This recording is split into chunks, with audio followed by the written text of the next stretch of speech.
Hello and welcome to episode 81 of In PS We Trust, a PlayStation podcast.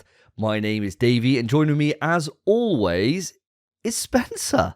It's just you and me today, my friend. It's just a tradition now at this point, because last year it was the same. It's a Christmas little unfortunate tradition, but I suppose a tradition now. Joe, I quite like it. So, audience, just so you know, Phil's gone. Phil's on holiday and he seems to go away this time of year every single year. And so this is the second annual Christmas episode of In PS We Trust, a PlayStation podcast. So welcome. And for the first time ever, well, we're always here in our Christmas jumpers, right? That's just tradition at this point. But for the first time ever, this is the coronation of a new king. Oh, yes! Oh, baby! It's here. They said it wasn't going to happen. They were like, no, he can't do it again. He can't win 2 in a row. But he has. The unofficial 4-time, the official 3-time. Joining up there with Philip Hoy as the champ. My reign is going to last a long time for you, Spencer. These next 3 episodes are going to feel like eternity, my friend. But enough of that. I'm going to keep the crown on. These next 3 episodes, this crown is not leaving my head. I'm sleeping in this thing. I have been sleeping it for the last 2 weeks. Yeah, it's not been the nicest, to be honest. It's quite a cheap. Yeah, it's quite a cheap crown. There's not that much padding left anymore. Whoever inherits this after me is going to be in for a rough old time. But you guys, the audience, are not interested in that. Of course, you're interested in my reign, but that is not why you are here. You are here because you are joining us on another spellbindingly magical Christmassy episode of In PS We Trust, a PlayStation podcast, where we will be delivering the presents straight to your door today, straight to your ears as we unwrap these presents together and experience the joys that PlayStation has for us all. Of course, this episode, just like any other of the podcasts, we will be starting off with a random question, then moving it into what we've been playing, then taking us on a winding tour through quick news, a rumour, and then we will be ending the show on our topic of the show, which is all about the Game Awards which just recently ended, where we shall be going through our Shag, Marry and Kill lists, and we will be joined by a special guest at the time. We'll have to wait and see to see who joins us on here. So first off, Spencer, is my question today as the king. And I got a question that I got asked the other day in work, in like a works night out, and I loved it. So I'm really wanting to unpick your brain on this. Okay. Out of your fingers, you can shoot 5 different liquids. A liquid out of each finger. Okay, on any number, but you got 5 fingers that you can do it, right? Across your 2 hands. What 5 liquids would you have come out your fingers? Okay, there's questions I have regarding this. Sure. So, initially, if I say piss out of one of them, does that mean if I need to pee, it will relieve me of that piss? Or is it just random piss, not my own? I would say that yes, it relieves you. It wouldn't just be like... Okay. You know, wouldn't just be random piss from someone else. That someone else was like, oh God, I was desperate for a piss and now I can't go. What the hell's going wrong with me, right? Where you like drain their bladder magically. They're someone like else's magical piss, yeah. They're driving along the motorway, they're down the M4, they're like bust in for a piss, and they see that service is 20 miles away, and all of a sudden it just gets relieved from them. And they're thinking, oh no, if I just piss myself. No, you've stolen their piss. It doesn't work like that. It's just your own piss, I imagine, roots out of your finger. Okay, good. Well, that's what I need. Okay, well, I think I have my answers then. Go on then. It would be... I think I'd just do all of them on one hand for simplicity's sake. Okay. So you got your magic hand and your normal hand. Yeah, exactly right. You don't want to be jacking off and accidentally shooting liquids out your one hand. I'd choose my offhand. You don't want to be picking your nose and piss up your nose, do you? God, no. That'd be diabolical. That'd be awful. Diabolical, yeah. That's mank. Okay, I think I would go, for one, I'd go Bia Moretti. Okay. As the one. All right. Oh, would it come out chilled or would it come out warm? I'm going to say it comes out as you intend it to. So it comes out at the relevant temperature. So you'd want a nice cold beer, right? Yeah, so it's like a draft pour, just out your thing. Yeah, exactly. Okay, that's good. Okay, so I'll go Bia Moretti. Okay. Then I would go Jameson's whiskey out of this one. Okay, right. So if I want to switch to shorts, okay, here we are. Yeah, I'm thinking there might be a third drinking one as well. And then, yeah, there would be a third one. Fireball. Okay, so shots, right? So I'm never having to pay for drinks again. I'd buy 1 pint and then I can fill it up myself. Would you have another one as a soft drink then? So you got a mixer for these drinks, or? Oh, I think yeah. So then, Pepsi Max Cherry. Okay, all right. Out of this, and then my pinky is full of piss. So when I need to relieve myself, I could kind of just say you're at the bar, right? And you're desperate, but there's a queue or something. You could just stick your arm like near the window and just fucking piss out the window through your finger, and it'd be immense. Yeah, it would be pretty handy. I think for a woman, it would be like insanely handy, right? Because then they could just mega stand up and pee whenever they want. You know, they don't have to worry about pissing down the inside of their leg and all that stuff. They could just literally just let it go. They could have the power that we have naturally. They can have that, which is quite nice. But yeah, I think it would be quite handy. Exactly and if someone pissed you off, pardon the pun, you could just piss them off. Yeah, piss off out of here. And just as you're pissing on them. Genius idea. Exactly. It's a weapon, mate. It's a weapon as well. It's either that or I was thinking I could replace the fireball maybe for like some sort of weapon, like acid or something, for like self-defense purposes, should I ever need it. Okay. So I could like blast out freaking thing. What I would love to have, which I don't think you'd allow, would be I'd get rid of like my thumb and I'd make it vape liquid in there. So I could go on my thumb. Well, it is a liquid, but I don't know. It is a liquid, and you said it comes out as intended, but if the liquid's coming out rather than the smoke, you know? Yeah, I don't know. I think you could top up your vape anytime you want, so you'd never be out of liquid. Yeah. So I'd probably but you allow wouldn't that. have the vape directly from the source. No, I wouldn't have thought so. No. That'd be sick. That would be nice. That would be nice. That would be nice. Well, your one's very much a case of just saving you a couple of quid down at Tesco, right?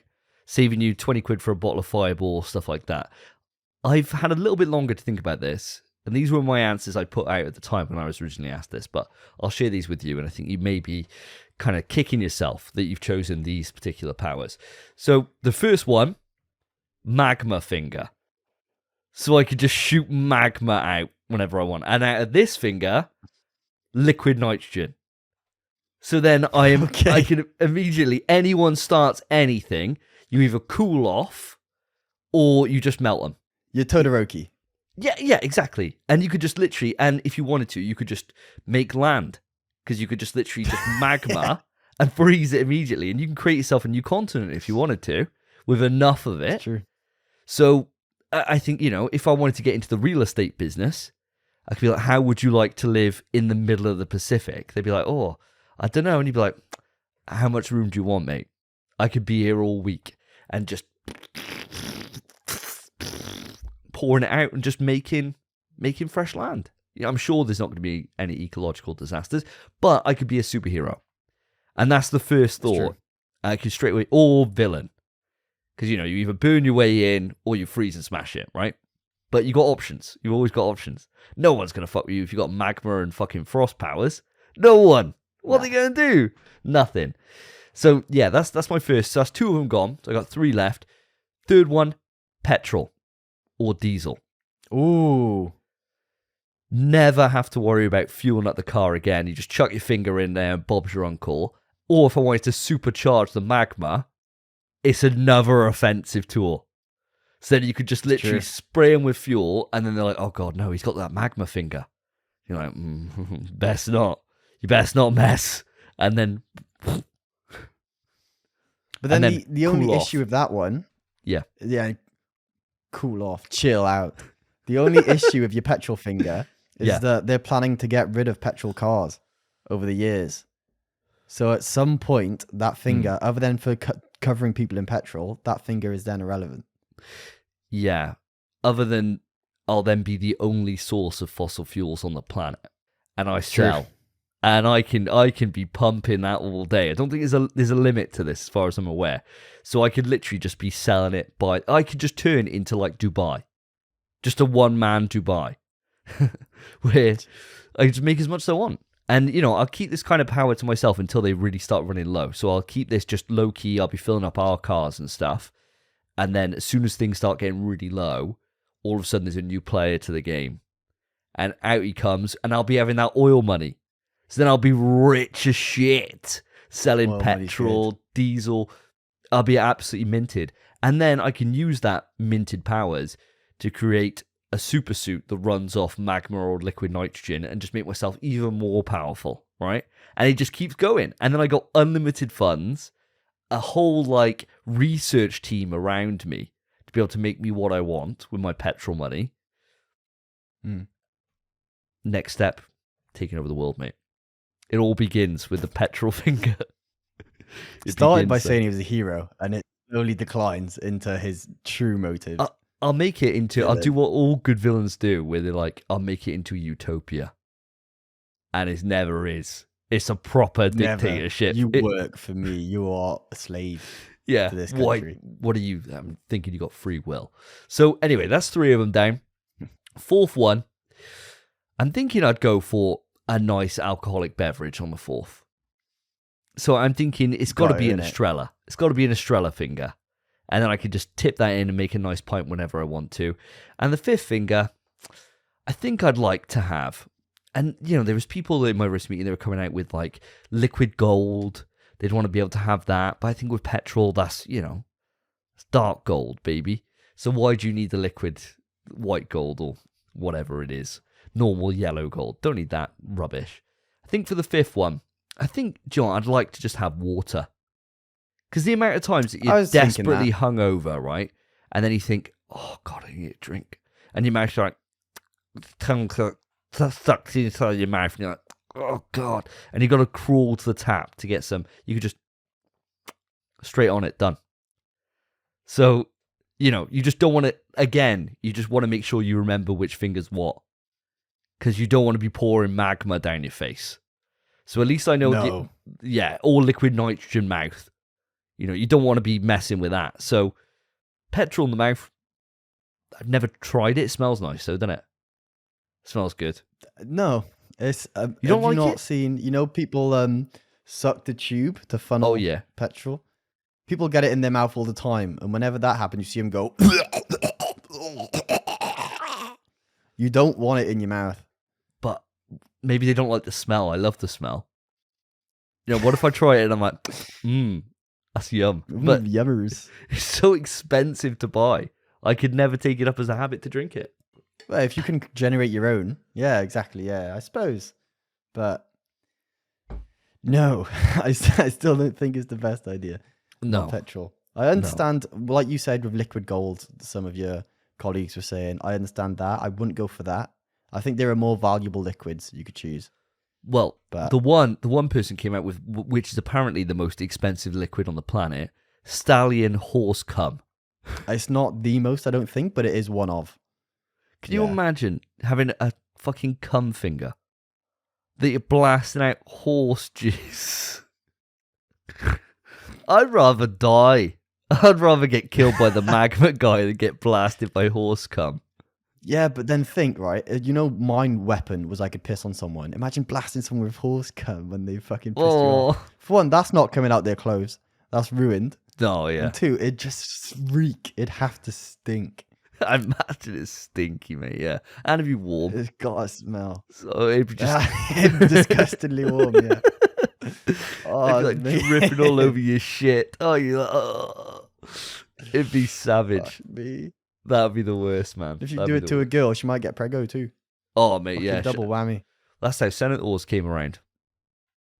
That's how they first started. Got impregnated by the horse cum. By the magic horse cum finger.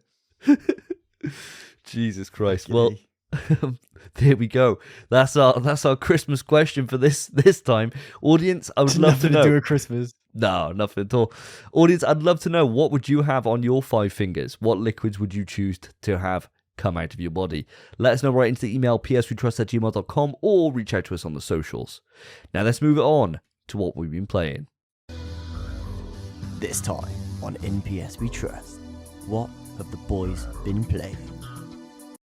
So it's been 2 weeks since the last podcast episode, and I'm desperate to know what you've been up to in that time. Now, Spence, we normally start with yourself, but to be honest, I got a bit of an admission. I haven't really been playing an awful lot. I've wanted to, but life's got in the way. I've had lots of Christmas events, and I've been doing content for YouTube. So it means that I've only got one thing to talk about, and it's just a carryover from last episode. Last episode, I mentioned I've been playing Humanity, for both on PSVR 2 and on just generic PS5, and I was close to the platinum. Well, buddy, we got another one to join the list. Ooh, that's a platinum. That's right, baby. Platinum time. So yeah, Humanity, done and dusted. I gotta say, I really enjoyed my time with it. The story at the end, when I got my platinum and kind of finished it all off, it did have a lovely ending, to be honest. Is the story, without spoiling too much, is just a case of finding humanity in the tasks that you do. And it was just really lovely. And it was just a really nice story. And when it all finished off, I felt kind of sad that it was over and that I'd done the experience. And I have to make an admission here. The last couple of challenges kicked my ass to the point where I had to use a guide. I had to. I went the entire game without it. And there was one level, right? Just one that I never would have beaten on my own. Never would have. And as soon as I saw it on YouTube, I thought, oh, okay. All right. And I felt like an idiot then. But the rest of the game I did on my own. I think 2 of them, I had to use a guide for. But, it is what it is. It was an incredible experience. And if somebody's got a spare bit of time over the Christmas period and you've got it on your backlog, well worth diving in there and checking it out. It's a lovely little palate cleanser. But that's it. That's the only thing I got to talk about. Now, Spence, you've been playing quite a lot by the looks of it, so let's throw it over to yourself. What do you want to talk through first? Sure, okay. So first of all, congratulations, my friend. Well deserved. You have been ticking that off for quite a while. For me, first game I'll talk about, just because it's brief, Alan Wake 2. I've played maybe an extra 2 hours, and this game is scarier the more I play it. It gets to the point where it is horrifying. It is bar none the scariest survival horror I've ever played, and I am adoring it, but I do have an issue with it. And that is simply just the way that it saves. So when you enter a new chapter, the game doesn't autosave. So what happened was I finished a chapter I was on, and my girlfriend was over, and I thought she's been watching me play it, but she never saw the opening. And the opening's quite surreal. The opening's actually really good. So I just started a new game and thought, I'm going to show you the opening mission. Did that, and then it saved over my save because it never went over. So I still have my save, but I've lost 2 hours of progress on it. Oh. So I'm a bit annoyed. But those 2 hours are a fantastic 2 hours, so I'm happy to play through them again. But it is frustrating that it's done that. The way it works, you get 2 auto saves and 3 manual saves, but you actually have to go to like a save point area to save. Kind of like a, what kind of games? Lots of games used to do it like that, but usually not anymore. Yeah, so classic it's weird Resis. that they've done it that way. Yeah, very much like classic Resis. So it's weird they've done that again, but that is frustrating. But that's the only downside of the game so far. Other than that, the game is phenomenal. And I can't wait to finish it. I don't know when I'll get the chance now with Christmas, but I am adoring it. Davey, you would absolutely adore it. I think it's like the perfect game for you. I think you need to play this game. Well, I'm glad you said that, because what I'm thinking is I've got one more video. I've got 2 videos left in me before end of year, right? And I'm diligently working through them. I'm hoping that I'll have both finished by the time I get to about Wednesday of next week. And then I'm free. Mm-hmm. And so then I got a difficult decision on my hands, and this is where actually I'll put this over to you, and you can decide what I do here, because I'm stuck. Do I play Jedi Survivor? Ooh. You can see my dilemma here. Do I do that, or do I play Alan Wake 1 and 2? Because I won't have time for both. I saw somebody sharing their end-of-year stats, right? And they had put the same amount of time in that I did on Final Fantasy 16 into Jedi. And I imagine that's for a platinum. Really? But yeah, it was like 80, 90 odd hours. I thought, Jesus Christ. So it's another big one. Now, I don't know if that is the case. I haven't looked at the trophy map or anything yet. I wasn't going to. I was going to play through the game and then kind of see how I'm getting on with it and if it's something I want to platinum and then do the research. Mm-hmm. But that did scare me a little bit because I think, right, well, that's a big time investment. And granted, we don't have anything until we get to February that we're really keen on, so I'll have time to be able to do it. But fitting them all in is a tough struggle. So what would you like me to do? I'm going to put the power over to you, Spence, and I will see them through, whichever one you decide. The issue with it, I think you should do Alan Wake, but Alan Wake Remastered isn't that good. I mean, it's fine, but it's not scary at all. It's not really, as much as there are resources, there's no resource management. You can just beat the game without ever wasting any resources. But it's quick. It's like 10 to 13 hours. It's really not that long. But the difference between Alan Wake 1 and 2 is I've never seen a bigger difference in a sequel in my life. It's like night and day.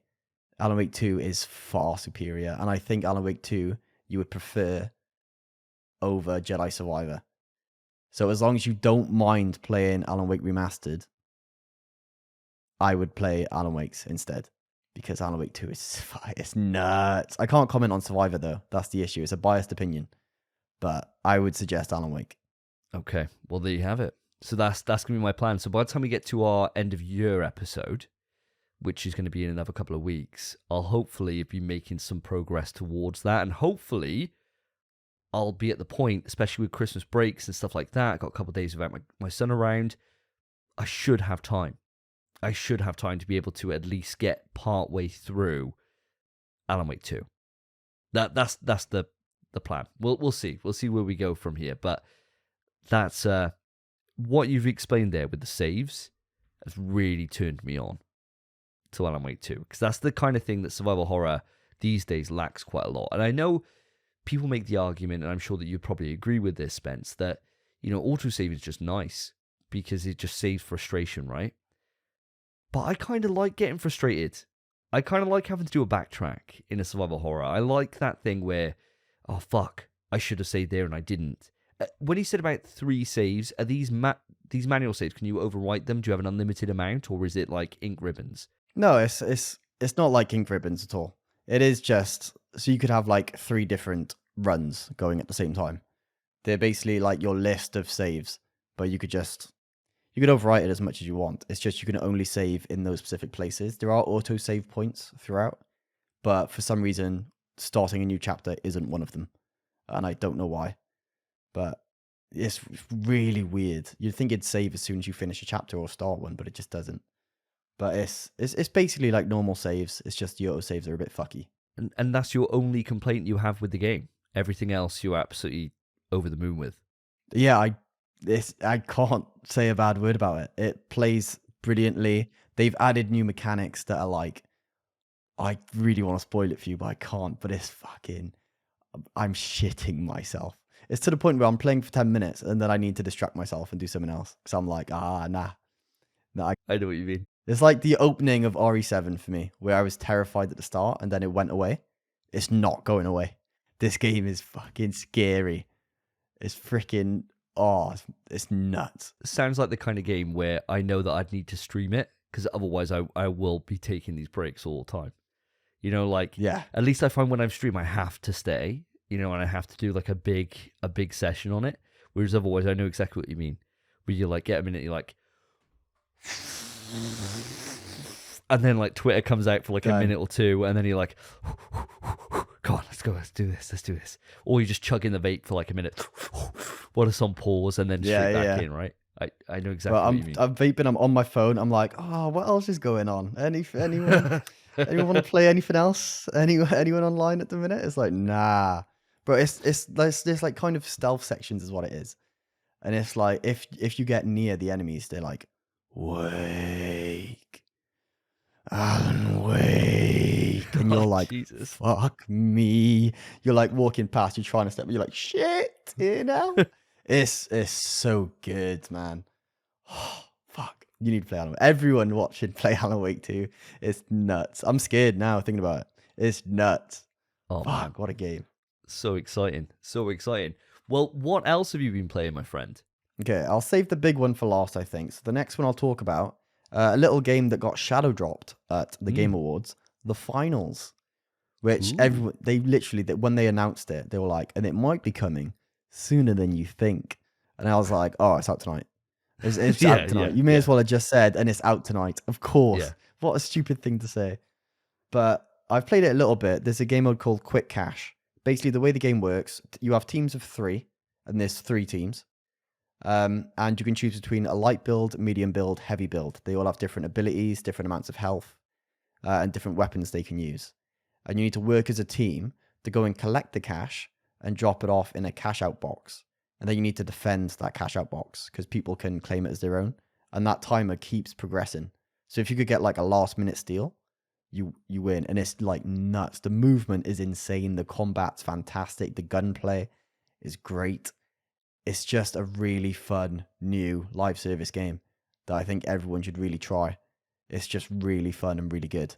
And I've not played it too much, but it's a game that I'm looking forward to play a bit more. Nice. Do you think it's going to pull us away from Apex? I think it has the potential to, but realistically, no. I think Apex is just too good, and it's had too long of a life where they've kind of perfected everything about Apex now, or they've improved everything in a lot of ways. I think the finals will get there, but as it's a just released game, it's just not there yet, but it is still really good, and I'm keen for you to have a go with it. The trailer for it looked nuts. Graphically, it looked insanely good. And I was thinking, oh, wow, this trailer, these graphics look nuts. So is it just as impressive in the main game, or is it a noticeable difference? No, I'd say it is just as impressive in the main game. It's not something that is like mind-blowingly stunning, but it's done by some of the people who worked on Battlefield, Bad Company 2 and stuff. So everything is destructible. So if someone's on like the cash out box and they've set it up with turrets and walls around it and shit, you could just go underneath and blow the floor and make it drop down. It's freaking like really clever the way you can do it. It's really good, man. It's really good. You need to try it. Oh no, I'll look forward to that. I know that a few people have written into the podcast expressing how good the finals is, and we should have played it by now and stuff like this. But I gotta say, it's one of those things that I saw there was like hubbub about it online, but never really gave it the time of day, and never really looked at it too much. You know, it's one of those things where I thought, oh, I'll just be playing COD. I'll be playing Apex at a time. I don't need to worry about it. And now in this CODless world that we live in, all these options are now open to us. So yeah, I'm well keen for checking this out. This is certainly something that I'll have to fit in alongside Alan Wake 1 and 2 now. So we'll see how it goes. It might have a bit of a delay before I manage to get to it.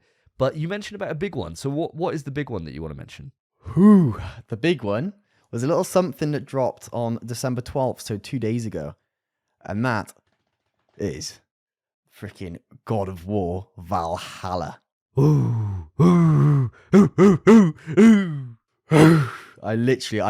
never booted up my PS5 and installed something so fast. I was so keen. Listeners, as you know, God of War Ragnarok is like potential to be one of my favorite games of all time. It's either that or Last of Us 1. I'm probably still indecisive, but this DLC is it's just perfect. It's everything you wanted from a DLC. I wouldn't say the roguelike mode of it is is really something special. It's just the combat of God of War, but it's the story that you get along these little adventures and these constant runs that really make this something special. It's fucking... if you haven't gotten a chance to play it yet, have you, mate?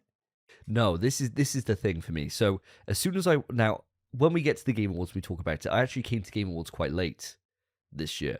I actually only finished the Game Awards a couple of days ago. So it wasn't, I've been like kind of piecemealing it because I was late to it. I can't remember what I had on. I had something on like a work event or something and I missed it. And then by the time I actually like went on Twitter the next day, I had all the major things spoiled for me, right? So I knew that Valhalla was there. So I installed God of War on the PS5. It's there, good to go. And then I was like, I've got to finish off this edit. I got to finish off this review. Got to finish off this fucking audio. I got to play Resident Evil 7 for the 100th fucking time. So all this stuff. And it's taking me away from it. And it kills me. It actually kills me inside because this is made for us, Spence. We gave God of War Ragnarok a 10 out of 10. It went straight into my number 2 of best games I've ever played in my entire life. I adored this. I went round to to Dayman, a friend of the show's, and he did the trial for God of War Ragnarok, right? So we had the first 2 hours. I just sat there for the first 2 hours of the game and just didn't say a fucking word. I was like, God, I love this game. God, I love this game. The only thing I'm worried about playing Valhalla, right? The only thing that worries me about it is that it will make me boot up New Game Plus and just run through the game again. Because I'm so, after watching those first 2 hours over Dayman's, bro, I want to play it again.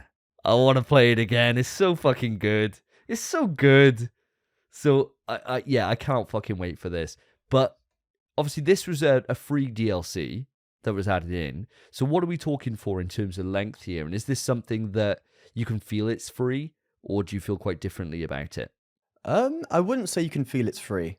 I definitely wouldn't. It's definitely better than a lot of paid experiences, I would say. Namely, a lot of people currently are comparing it to the story of Modern Warfare 3 and how Valhalla is actually longer than it, which is just absolutely outrageous. But it's hard to say. Story, it's really special. I think roguelite and combat-wise, it's not. It's basically just... It's like a roguelite. You get stripped of everything, so you don't have your specific... You have all your skills, but you don't have your... I guess the stats that you had, so your vitality, your strength, your defense, and your runic attacks as well. You don't have those. So you have to go through and you actually get choices per door to progress, whether you want to maybe increase your stats in the next room or you want to gain a runic ability. You don't get to choose what for. So it could be for your spear, your daggers, your axe. You don't really have a choice. Except when you get there, it gives you an option of 2, and you can upgrade that to 3. But everything is kind of you making decisions and hoping for the best. But it's the way it progresses. The story for you especially would be insane. You'd scream, I think. Cambran off the map. It's so annoying because from the Game Awards, I know we're going to talk about it later, but for someone who's now, and this is my own fault, right, with this whole YouTube thing, because I've been lazy with content for a month, right? So I could have had all this done and just have it all scheduled and it all be nice. But no, I was too far up Apex's arse. And now it's coming to bite me in the ass because we get the fucking Game Awards and it's like, oh, your 2 of the favorite games you've played like this entire generation, guess what? DLC out like now. So like Final Fantasy 16 DLC out that I could be playing right now. God of War DLC out now. And it's like, fuck's sake, man. It's like, what the hell? It's just not fair. It's just, this is the kind of time, right, where if I could freeze time and just have like a day to myself with no one around, with no work, no kid, no girlfriend, no friends, nothing, right? Literally nothing. I would be so much happier. Just for one day. Just for one day. Just tick these things off, man, and just let me go. Just let me ride. But it is what it is. I cannot fucking wait for this, man. I can't wait. I tell you what would you give the rating for the DLC out of 10? Ooh, I would give it... Story-wise, it's a 10. Like, the narrative of it, the way it progresses as you go through it, and just, the dialogue, like, as you're playing through the actual game, and the dialogue between Kratos and Mimir is like so perfect, and he's just giving you riddles and shit throughout, and Kratos is just pissed off. He's like, fucking shut up, Mimir. It's like you can see in this DLC how much their relationship has changed and how much more comfortable they are with each other. And the dialogue in this DLC is perfect. It's really special. But I do think the combat, it's just nothing new about the combat, which you wouldn't really expect. It kind of is.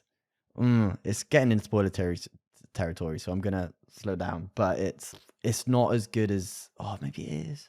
I don't know. It's not as good as the game itself. Okay. So I wouldn't give it a 10. But it's definitely at least an 8, probably a 9. Wow. Because it is for free DLC as well. And it's something that, although I'm done with the story now, I did do a few extra runs because it is something that is infinitely replayable. So it's probably at least a 9. Really, it is something special, especially just to have it given to us.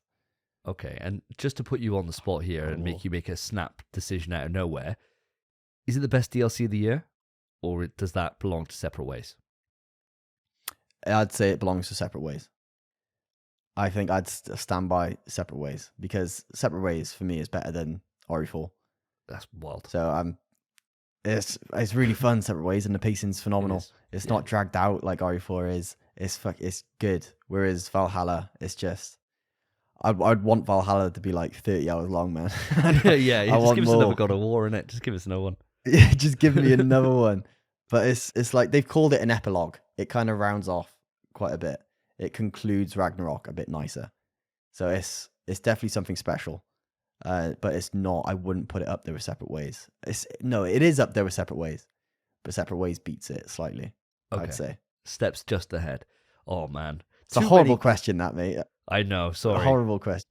Sorry, and I got no experience of Valhalla, so I literally can't even back you up or try and pull you down a rabbit hole or anything. I literally am just totally blind on this. Listeners, it is a tough old time out there at the moment. Too many games, not enough time for us, especially when you are in the throes of Christmas events. But I hope that you are taking some time for yourselves over this festive break to get in there and experience some of these games that Spencer's been talking about, especially when it comes to God of War Valhalla and the finals. Let us know your thoughts on them right into the show, ps3trust@gmail.com. Now, let's move it on to the quick news.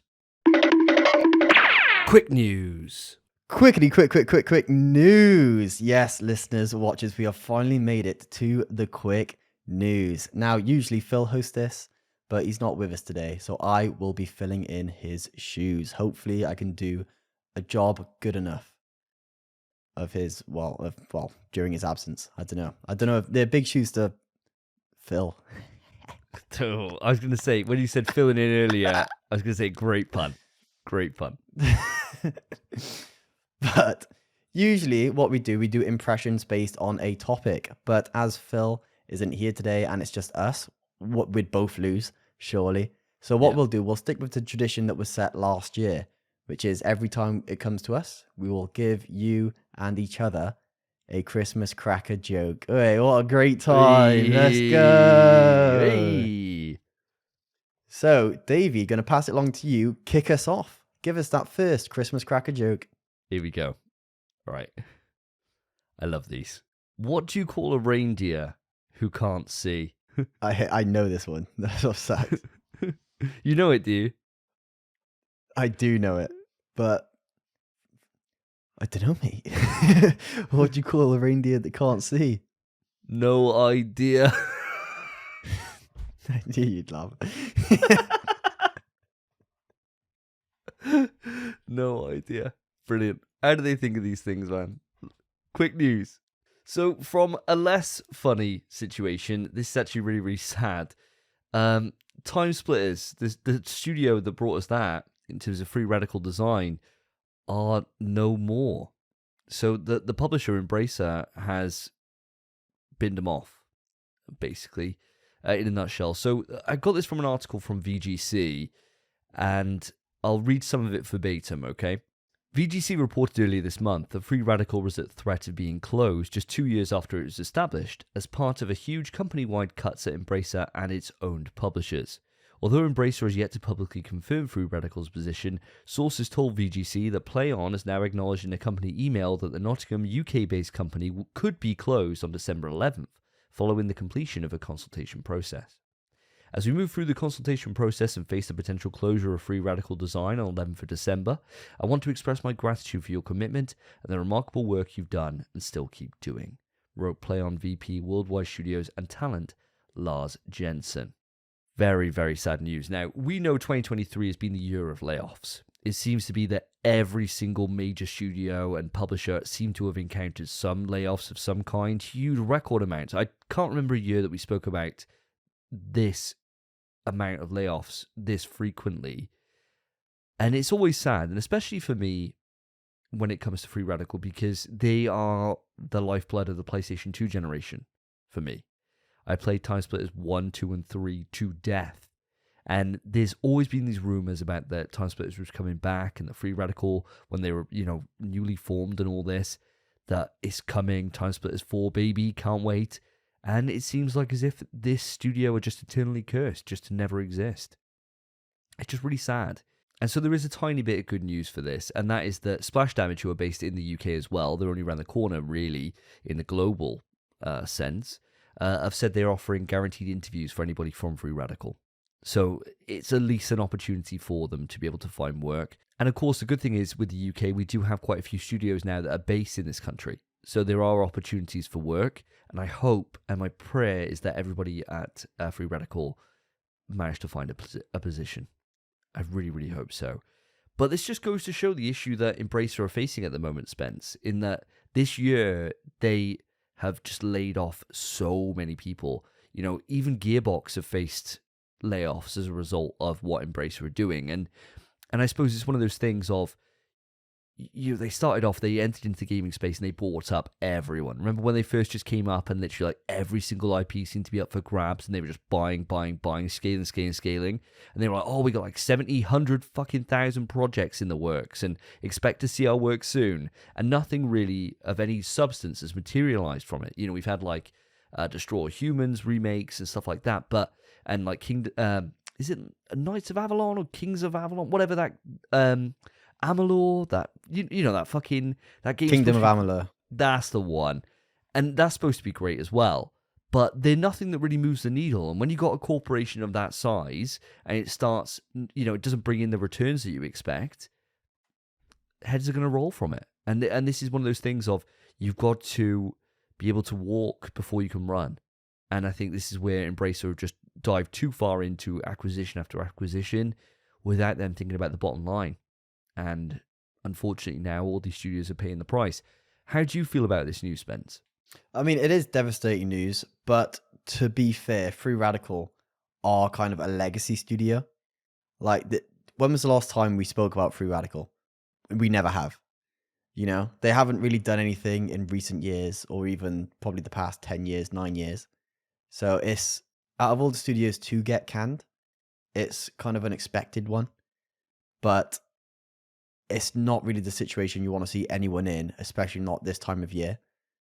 But like you said, the fact that Splash Damage are offering that to them for guaranteed interviews and such is a really sweet gesture. And that's just kind of a nice way for them to give back. And I hope it works out for a lot of the Free Radical developers and employees, or ex-employees, I suppose. But it's just something that is way too common this year. And I'm hoping this is the worst it will be. And it won't become a continuous trend year on year. Hopefully all this bad news, it just stays in 2023. Because it is really horrible to have to talk about more or less every other month. We're talking about layoffs, or every other episode. It's really awful at this point. It does seem to be every other episode. I swear to God, we seem to have a new story every 2 weeks now, talking about layoffs at some studio. And I agree with you. I think it's just ridiculous. And I get when you got like transient workers, you got like people that are on, like contractor basis and stuff like that. But we're talking about like people that are established at a studio with kind of like full permanent positions here that are going. And that seems to be all the time across the world. The gaming industry's got to do more to protect its people and to foster that talent and to be able to keep that talent around. And I don't know what that is. I don't know if it's a case you scale your projects right and you properly budget them to make sure they get a return. I don't know. Maybe there's too many people in this scene and it can't support them all, the gaming industry. But whatever the case, as you said, Spence, I hope that's the end of it. Speaking of the end of it, let's bring it on to your piece of quick news and let's hear your Christmas cracker jokes. I'm, if no one else enjoying them, I am. I know you're a big fan, mate. Last year we had you in tears for a little bit. I'm hoping we can hit that again. Which in turn put me in tears because you got a hilarious laugh, my friend. So, for my Christmas cracker joke, first one of the evening. How much did Santa pay for his sleigh? Bit of a rhyme for you as well. I don't know. How much did he pay for his sleigh? It's nothing, mate. It was on the house.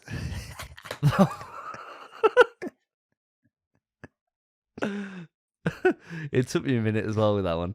It took me. It did take you a minute. It took me a minute. I was like, what? I thought it was going to be something about Jingle Bells. They're all Jingle Bell related. So I was like, oh, Literally on the house. Literally, it's his Santa exclusive parking spot, mate.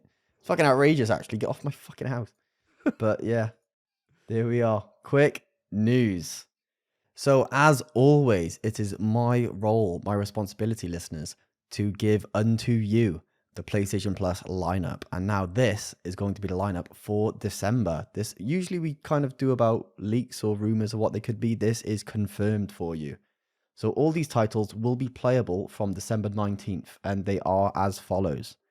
For PlayStation Plus Extra and Premium game catalog, we get Grand Theft Auto 5 for PS4, PS5, Stranger of Paradise Final Fantasy Origin PS4, PS5, MotoGP 23 PS4, PS5, Metal Hellsinger, PS4, PS5, Salt and Sacrifice PS4, PS5, Moonscars PS4, PS5, Mega Man 11 for the PS4, Gigabash PS4, PS5, Grime, Tinge of Terror PS4, PS5, Tiny Kin PS4, PS5, Proteus PS4, PS5, Shadowrun Returns PS4, PS5, Shadowrun Dragonfall Director's Cut PS4, PS5, Shadowrun Hong Kong Extended Edition PS4, PS5.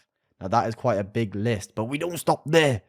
We got PlayStation Plus Premium Classics coming to the service, and those are as follows.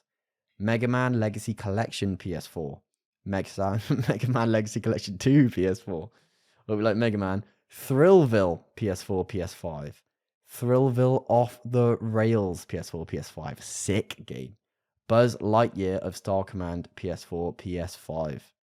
And that is the list. Davey, my friend, any of these jumping out to you? Any of these you've been waiting to join the service?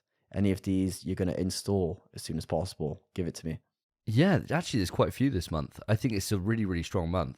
I mean, GTA 5, if somebody hasn't played GTA 5, which would be wild, because I swear literally everyone's bought it twice at this point with how it still stays relevant in the sales charts.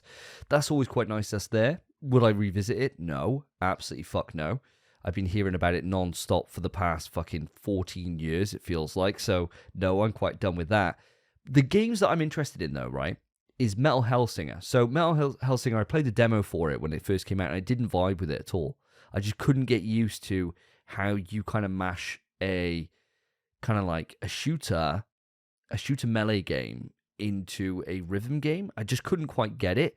But the music's sensational. So, it's done by like Lamb of God and Trivium and, all these amazing artists.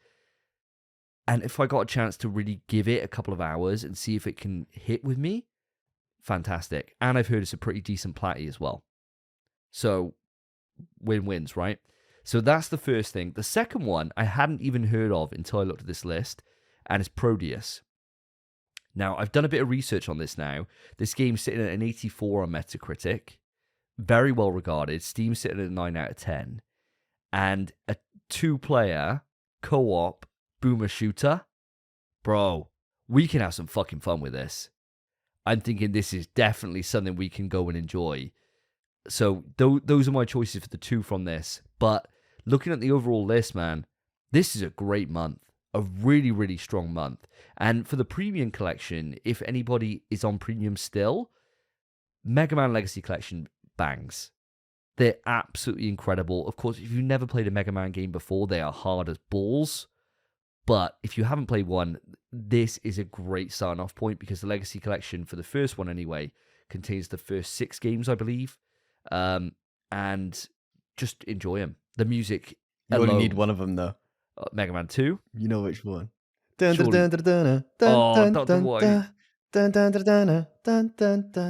man. It's so... The MC8 for that, sorry.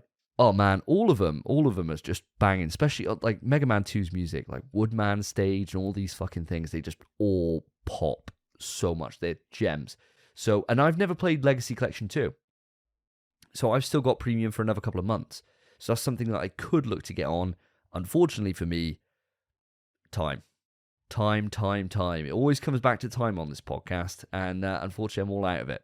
So we'll see. But yeah, those are my choices. Spence, what about yourself? How are you feeling about this month, and which games stand out to you? Okay, so for me, I didn't really know about a lot of these games. As you've just said, Proteus, that is now the highest game on my list. I think we could have a phenomenal time with Proteus. And it's kind of it's one of those games where it comes out and we just look at each other and we're like, yeah, that's for us. I think we'd probably have a great time with that. But I will say, I remember we made a lot of jokes about Gigabash when they revealed that. So I think they revealed it at like a Game Awards or something. Where it was like, oh, I'd give her a Gigabash and stuff. We've made that joke on the show, and I forgot that game existed. Am I going to play it? No. No, I'm not, but I just wanted to make the joke again. God damn. You really have me going. You really have me going. I thought we were going to be Gigabashing tonight, mate. We ain't Gigabashing, lad. We are not Gigabashing. I will say, the premium collection, I don't have premium anymore. Mine ended. So I'm now on extra. And I am devastated because when I was a kid on my 360, Thrillville Off the Rails was a fucking sick game. It was sick. You build your own theme park, but then you also get to just go in, explore. So you get to chat to all the customers. You can go and graft birds. You can get on the pole. You could have like 6 girlfriends and shit. You could take them on the rides, go and buy them cotton candy and shit. There's mini games throughout the whole thing. So kind of like Trials, is it Trials Evolution and stuff, where you're the motorbike game, where you kind of theater in. It's like that. There's games like that. There's loads of sick mini games. There's first-person shooter mini games in there. Thrillville Off the Rails, if you haven't played it, listeners, and you, Davey, check it out. It is a sick game. I adored Off the Rails, but I can't play it. So that this really, other than that one game on this list that I'm going to play, and it's a game that I was going to buy anyway. Oh. And that's GTA 5. No way. I've bought GTA 5 3 times. I had it on the PS3, which then got stolen. So I had a 360 still, so I bought it on the 360. And then I bought it on PS4, I think in CEX for like a $5 when I had a PS4. But I have never actually finished GTA 5 campaign all the way through. Haven't you? I never have. I've just always fucked about in it. So I'm happy to just download it and just mainline the campaign before GTA 6. And so it's not something I'm going to get to immediately, but it's something that before GTA 6, I'm going to play this. And I think I know how it ends, but I'm going to actually experience it myself and see if all these purchases and people noshing it off is actually, deserved. Because people fucking love this game. Oh, mate. Well, most of the time they're spending these days, I imagine, is in GTA Online, right? And I'm sorry to say, Spence, I'm not joining you on GTA Online. I'm not pulling the scab off and going down that old wound. Because that game, like when GTA Online first came out, I felt it was quite bare bones when it first launched. And so it didn't keep me around. Thank God it didn't keep me around, because that would be my life. I think there's nothing else to play. If you're into GTA Online, that's it. Like, that is your personality. That's who you are. That's what you live and breathe for. I cannot run the risk of that getting under my skin and getting inside me, because then it ain't leaving. It's like a possession at that point, bro. And I ain't fucking with it. Same way you don't go into a haunted house and play with a Ouija board. You just don't. You got that chance to get in possessed. You'll be that possessed bitch. Never do that. I'm not doing this. So it's not getting installed on my PS5 at all. I'm not taking the chance. That's fine. Mate, now on PS5, GTA Online is a separate entity, as far as I'm aware. Because I think we had it for free a little while ago, GTA Online. So this is just GTA 5, the base game. I'm not going to play online. I refuse. I'm just going to mainline the campaign, get it done in a few days, and just see if it lives up to the hype, which I don't know if there is actually a lot of hype for the story. But just to get me ready for the next game. That's the purpose. But, like you said, mate, that is a phenomenal month, I think. Definitely brilliant bang for your buck. So, lads, if you're still on PS Essential, this is probably a great time to jump into Extra or Premium. Mainly Extra, really. But it's a great time. So, moving on, Davey, coming back around to yourself. I'm sure you've got a belter of a Christmas cracker joke lined up. Lay it on me, brother. I do. I love this one. I actually had a laugh at this, like a proper laugh. What athlete is warmest during winter? What athlete is warmest during winter? Yeah, which one? What? I have no idea. A long jumper.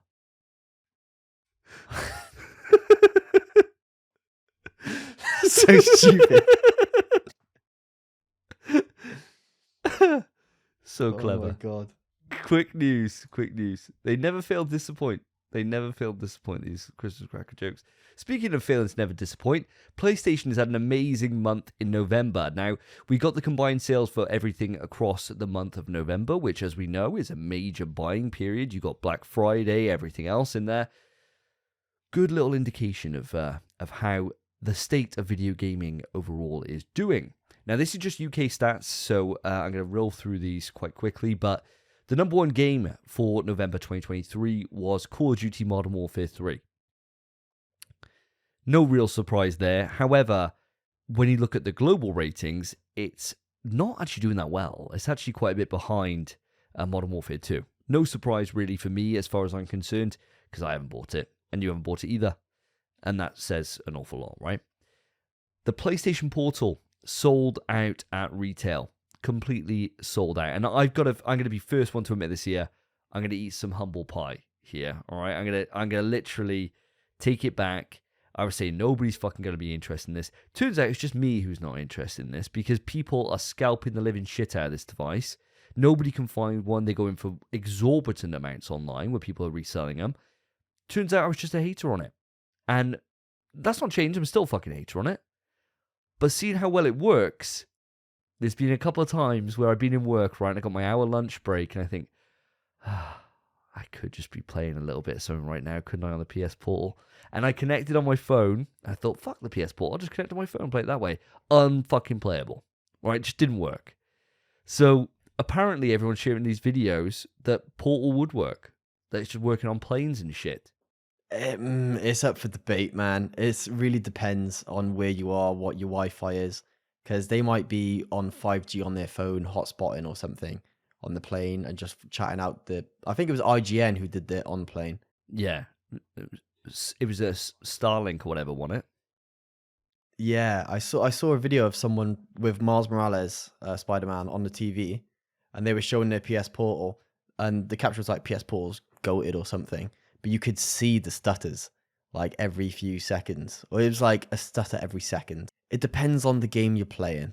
It really does. But I didn't buy one, and I was quite hyped for it. I think I'm not a hater like you, but I'm scalping for it. I wouldn't pay that exuberant amount. Not when. I think if your remote play doesn't work, I don't believe the Portal would either. I really don't. Oh, there you go. Fuck it off then. Absolutely fuck it. Well, I'm still sticking to my same script then. Fuck it off. But fair play to all you people that are interested in this device.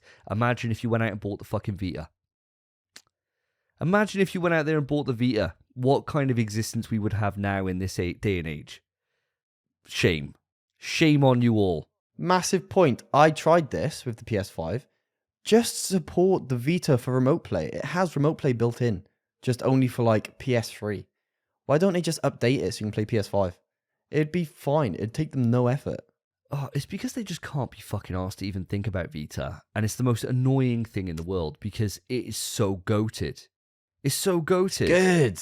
It's great. It's literally the best handset. Mine's right there. And it's so good. I got two just in there. Literally, it's so good. I take them whenever I go traveling. Phil's there playing his Steam Deck, or whatever. I got my Vita. I got bare games still to play on Vita that I haven't got round to. So, oh yeah. I blame all of you, though. I blame all of you. It's, all of you who didn't buy it. I bought 2. I made you buy 0. And now here we are. Now you're popping off about PS Portal not being able to buy one. Fucking grow up, like. What are you doing? It's your fault. Oh, anyway, don't get me down this. Back to the list. Approximately 486,000 consoles were sold over the month of November, which is a 32% increase year on year. So very well done. And that it could be a count of... Now, PlayStation isn't all of that, of course. This is across Xbox and Switch. And, of course, we had some amazing games that came out in November. But I imagine a lot of that is the fact that you can actually go and buy a PS5 now. You don't have to, go online and fight your next door neighbor to try and secure one. You can just get them. So that's going to help it. PS5 accounted for nearly half, so up 126% from last November. I think that's where what you've said has weighed in, where they're actually a lot more accessible now. Really, if you couldn't get one before, you weren't trying. But now you don't even need to try. So that is the beauty of it. And that does explain these figures because people are just able to get them now. Yeah, which is really, really nice. And of course, Spidey 2 coming out certainly helps, right? Yeah. Now, Xbox Series X sales were up 4%, so very well done to yourself, Xbox. Not really a patch on the 126% from the year before, but, it's a rise, right? That's what you're looking for. Nintendo Switch down 19%. Now, that's not surprising at all. The Switch is ancient, right? Like, surely everyone's got one. I got 3 in my household. It's not really a surprise that's going to be dropping down at this point, especially when their biggest games were out earlier in the year. I suppose Mario Wonder came out. When did that come out? October? Mario Wonder? Mario Wonder came out, I believe, like 2 months ago. Quick Google. Mario Wonder came out October, same day as Spidey, didn't it? 20th of October. Yeah. So I imagine that would probably feed into that a little bit more. But yeah, not really too surprised about that. How do you feel about these figures, Spence? Anything jumping out to you? I mean, it just all makes sense, man. It's PlayStation, bro. All of our peripherals, all of our kind of extra things that Sony release, they always sell out. They all sell out immediately. So it's not a surprise that the Portal's sold out. It's not a surprise that we're up on sales because now it's an accessible console. You can actually get it. I'm surprised Xbox sales went up 4%, not going to lie. But I mean, from when? Sales, they're up 4% from when? Last November, is it? From the last November, yeah. So across the entire year, there was a spreadsheet I was looking at. I didn't want to unpack this big, but there's a spreadsheet I was looking at earlier today that were how the consoles have performed compared to last year in terms of months. So comparing January 2022, January 2023, etc. and so on. PlayStation's up every single month, right? Literally at like 200, sometimes 400%. Xbox's is down 32% pretty much every single month apart from this November. Even in October, so that 4% it's down. is like...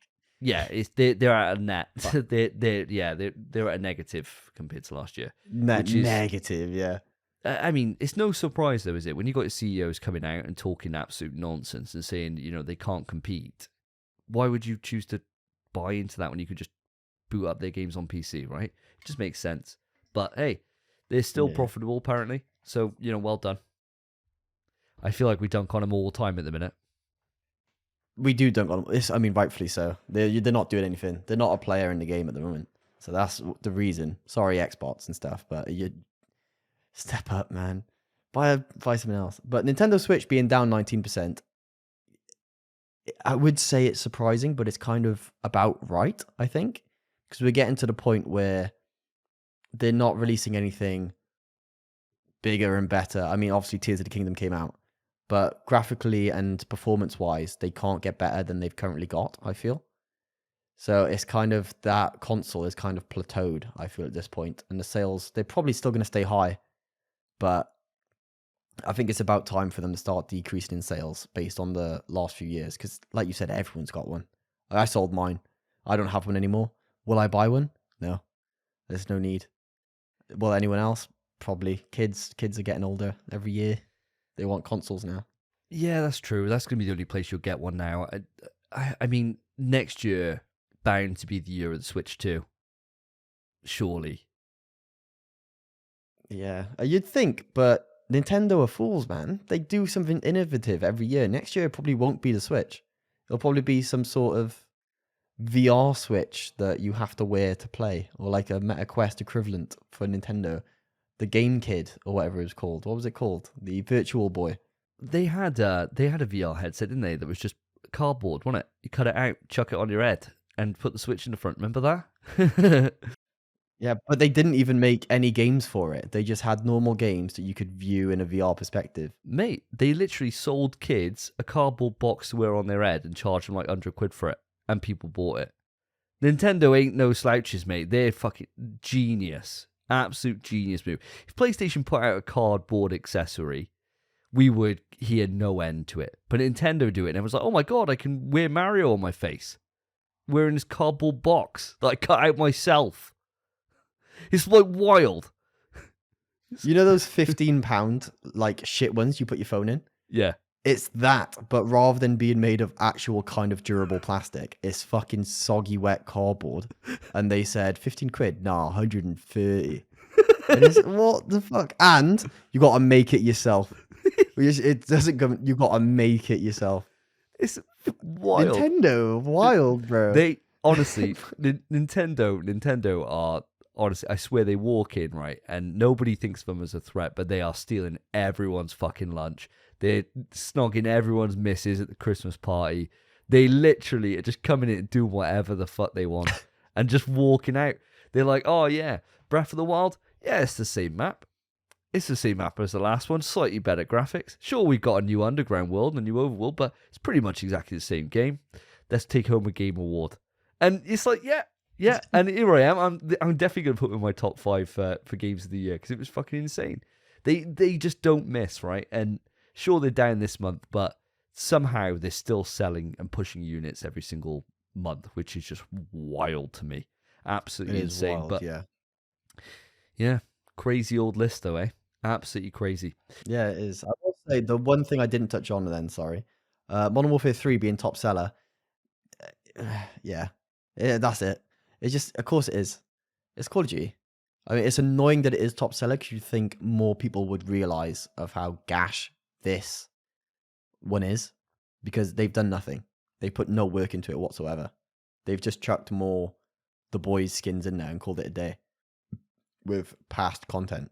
But it is mad that so many people forked out that cash. If they're going to be spending, I think it's a lot of people's only game though, isn't it? Year on year. They just play COD all year. There is. And I know that from my girlfriend when she was looking to buy a PlayStation 5 for her son for Christmas, right?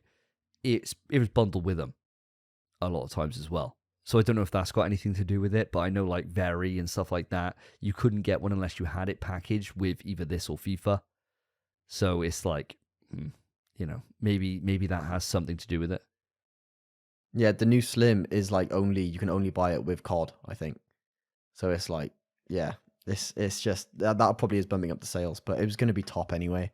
But I'm glad to see that it's not performing as well as last year's iteration. There's some justice out there somewhere, isn't there? Which is the good thing. But we spent long enough on that. Let's move it round to you. I'm dying for another Christmas cracker joke, my friend. I got a really stupid one, so I hope you're ready for an absolute stupid one. Yeah, can't wait. This year, I bought my son a fridge for Christmas. I can't wait to see his face light up when he opens it. I like it. It's good. It's good. Not the best. Stupid. Not the best. Not the best. We got a new idea. We got to come up with a new idea for next year. We're getting on the dregs of the Christmas cracker jokes. Oh, you wait till my next one. The bad ones. I've saved my best one for last, mate. I saved my best for last. Oh, you wait. I think next year we buy Christmas crackers and open them on the thing. Okay, deal. Quick news. So, of course, we need to talk about it. Grand Theft Auto 6 has finally been shown. The trailer was revealed on the 5th of December. The trailer was revealed on the 5th of December. Unfortunately, shown a little bit early because the trailer was leaked on Twitter. So Rockstar kind of just posted it themselves, said, it's already out, may as well watch the high quality version. Which, fair enough, respect to them. They're probably sick of all these leaks at this point. But we finally had our first look at the game. And from what I could see, every single bit of that trailer was in engine. Davey, we talked a bit about GTA 5 earlier. Give me your thoughts on GTA 6, or at least of what you've seen so far. Holy fucking shit. I think that's the best way to describe this. It looked absolutely insane. It looked so fucking good. Like, Vice City looked insanely good. Insanely good. Like, the crowds of people that were walking around, the animations on the people, like, the animation of that bird when she's, like, twerking out the, on the side, on the back of the car, like, when that person comes out with the 2 hammers and all this shit. It's, like, absolutely wild. They've just captured how crazy Florida is and just brought it fully into the GTA world, just full of all these memes and all this different shit that we see on the internet all the time. And I just can't believe how fucking good it looks. And you know they ain't capping either. You know this ain't going to be like, oh yeah, it looks completely different when you play it. Nah, it probably look better when we play it. And that's the wild thing about it. Like, honestly, it just goes to show what we keep saying on this podcast, in that Rockstar are the biggest dicks in entertainment. They just do not fucking miss. And every time they put something out, the whole industry stops and takes note. This game, when it went out, this trailer, and obviously we're very late coming to it now, the result of being a fortnightly PlayStation podcast, it had like record amount of views on YouTube. I think it went to like the number 3 most viewed like thing on YouTube that was non-music, like pretty much straight away. Like last time people were looking at it, there was like constant updates on Twitter on the day, and it was like, now it's surpassed 110 million. Now it's at this. Now it's at that. And it's just wild how much impact a trailer can have. And it was all the news for like an entire week and a half. It's just constant GTA. But holy hell, rightfully deserved. It looks like a true standout game. And 2025, people gonna be ducking, bro. Ducking. Absolutely ducking. It's wild. For me, the biggest surprise was seeing that the year's 2025. I would have put money on the fact that it was a 2024 game. So to see it get pushed to 2025 is nice in a way, because it means, okay, well, it's one less thing off the plate for next year, right? One less thing to worry about. But yeah, I'm over the moon with it, mate. I thought it was absolutely insanely good as a trailer, and I can't wait to see more. I mean, I don't know about yourself. How did you find this?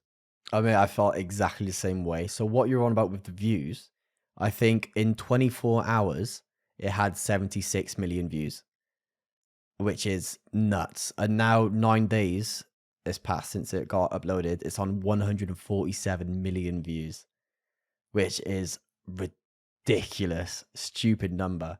And those kind of scenes you're on about with the woman twerking on the car, those are actual viral videos from Miami that they've just recreated in engine and chucked in a trailer. There's like 5 of them in there. And it's freaking awesome to see that attention to detail and to see how polished and beautiful it looks already. And it's like this one scene where they rob a store, just like a liquor store, and you can literally read the freaking fine print on the bottles. And that's in engine. This game is going to be ridiculous. It's going to be stunning. It's going to be fun.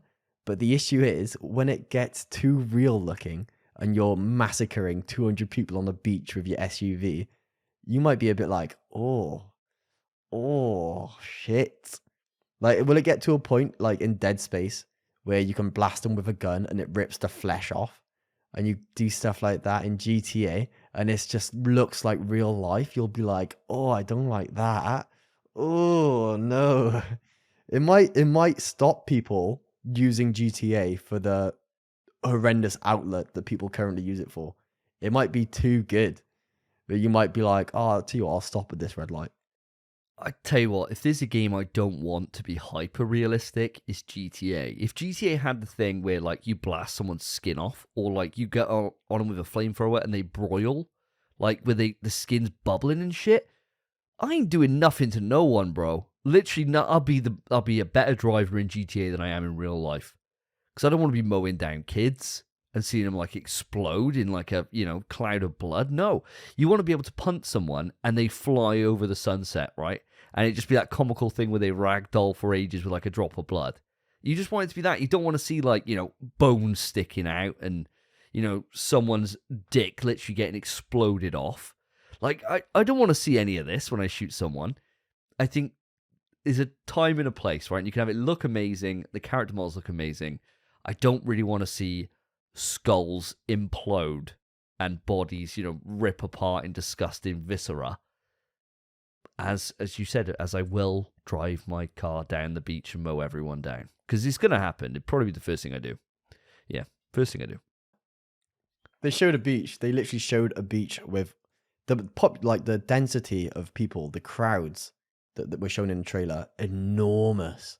That beach was rammed. It was the kind of beach where you'd go on holiday with your family, Yeah. And you'd be looking for a nice spot to put your towel down. Yeah. And it's just rammed. You just can't find somewhere. It was like that, where you're just going to have to mow them down. Otherwise, you're just going to have a shit time on the beach. It's going to be like rocks in your back. You're going to lay down and go like, shit. It's the only logical choice, isn't it? You know, it's when someone leaves that monster truck knocking about with the keys all in it, what are you supposed to do? You got to get them off the beach somehow, right? I think you're right there, Spence. That's the thing. But, holy hell. Very impressive, though, wasn't it? Massively impressive. I think it's going to be a game that will tear the gaming world wide open. And like you said to start this off, I do not want to release at the same time as that game. I would be gone. So moving swiftly on, Davey, across to yourself. You said you saved the best for last. Okay, here we go. Ready for this? What's green, covered in tinsel, and goes ribbit ribbit? I have to imagine a frog. A mistletoe.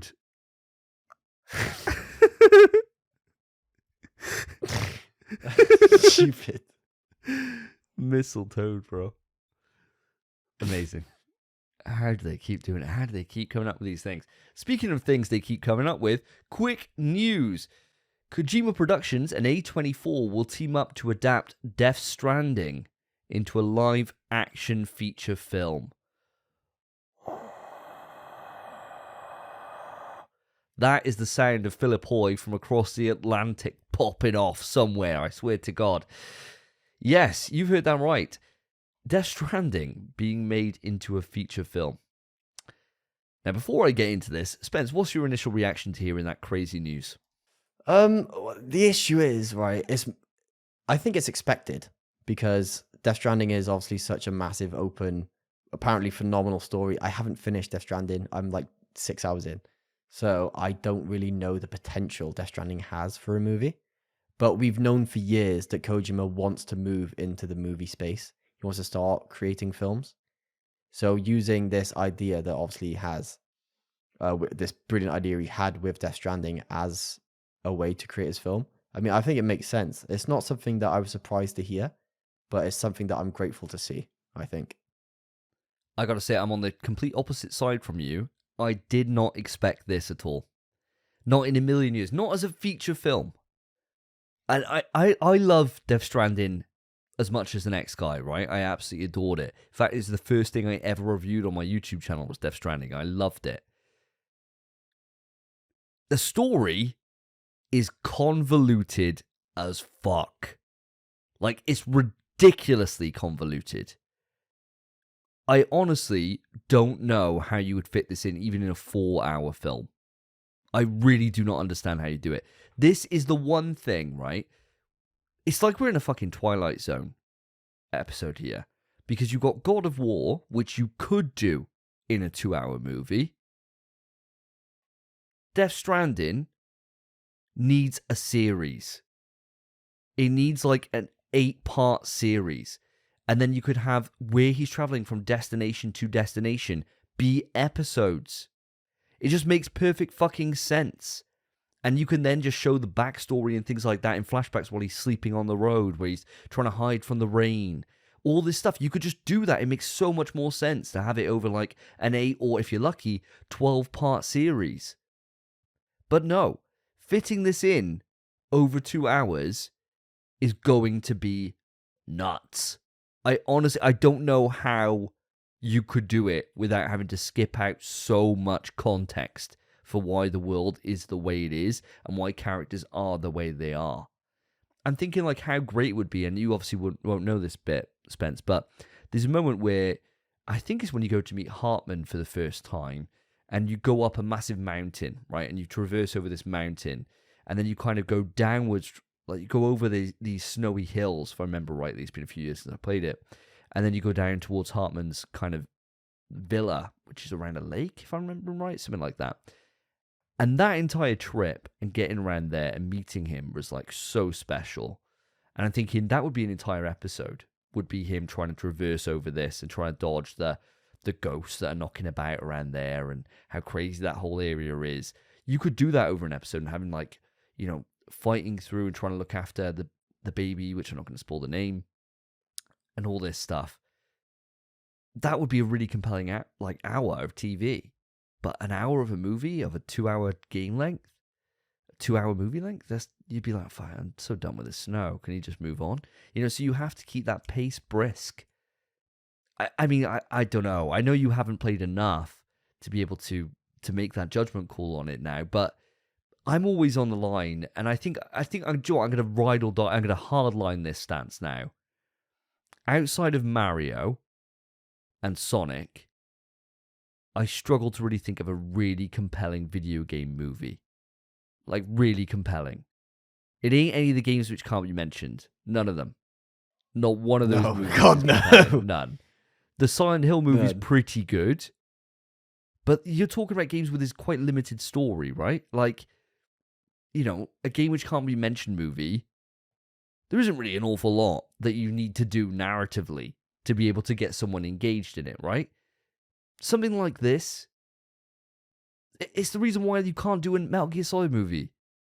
Like, Metal Gear Solid would work a lot better than Death Stranding would as a movie. Because at least you got compelling, villains that you could just have be introduced, and that's how you move it on. Death Stranding ain't really that. It's just, you're walking across... It's The Last of Us, except without normal storytelling. So, you're just walking from point A to B, and then walking back again. Death Stranding. That's it. I don't know... I honestly, I don't know how the fuck you do this. I would want to be involved with this at all. But I mean, that's my thoughts on this, Spence. I think, for one, it's Kojima, right? I think this is going to be a 4-hour film. I do not think he would do a 2-hour movie. I think he's going to start making it and think, I'm fucking Kojima, bro. 4 hours, maybe 5-hour film. It's him. He's going to want to be different. He's probably going to be like, I'm going to make the longest film of all time. 12-hour film. Who knows? And I wouldn't stop him. I'd say crack on, lad. He does what he wants. But also, as right as you are, that there is too much content in Death Stranding to put into one film, and the way it's executed and the way that it's given to you is also kind of drawn out, and it's long, and it's going to be hard to adapt. If there is anyone that could do it, it's Kojima. And even you say Death Stranding's convoluted as hell. If he did a new IP, it's Kojima, bro. He'd make a new IP convoluted as hell, even if it's supposed to be a movie. He's a madman. This is why I know what you're saying in terms of if there's ever a developer that I want to get on side for and not doubt, right? It's Kojima. Because I love everything that man's ever done. I adore everything he's ever done. But keeping something brisk to a runtime ain't his thing, right? Metal Gear 1, the story for Metal Gear, the first one, not Solid, Metal Gear 1, very simple, very easy. By the time you get to Solid, so the third game, it's nuts.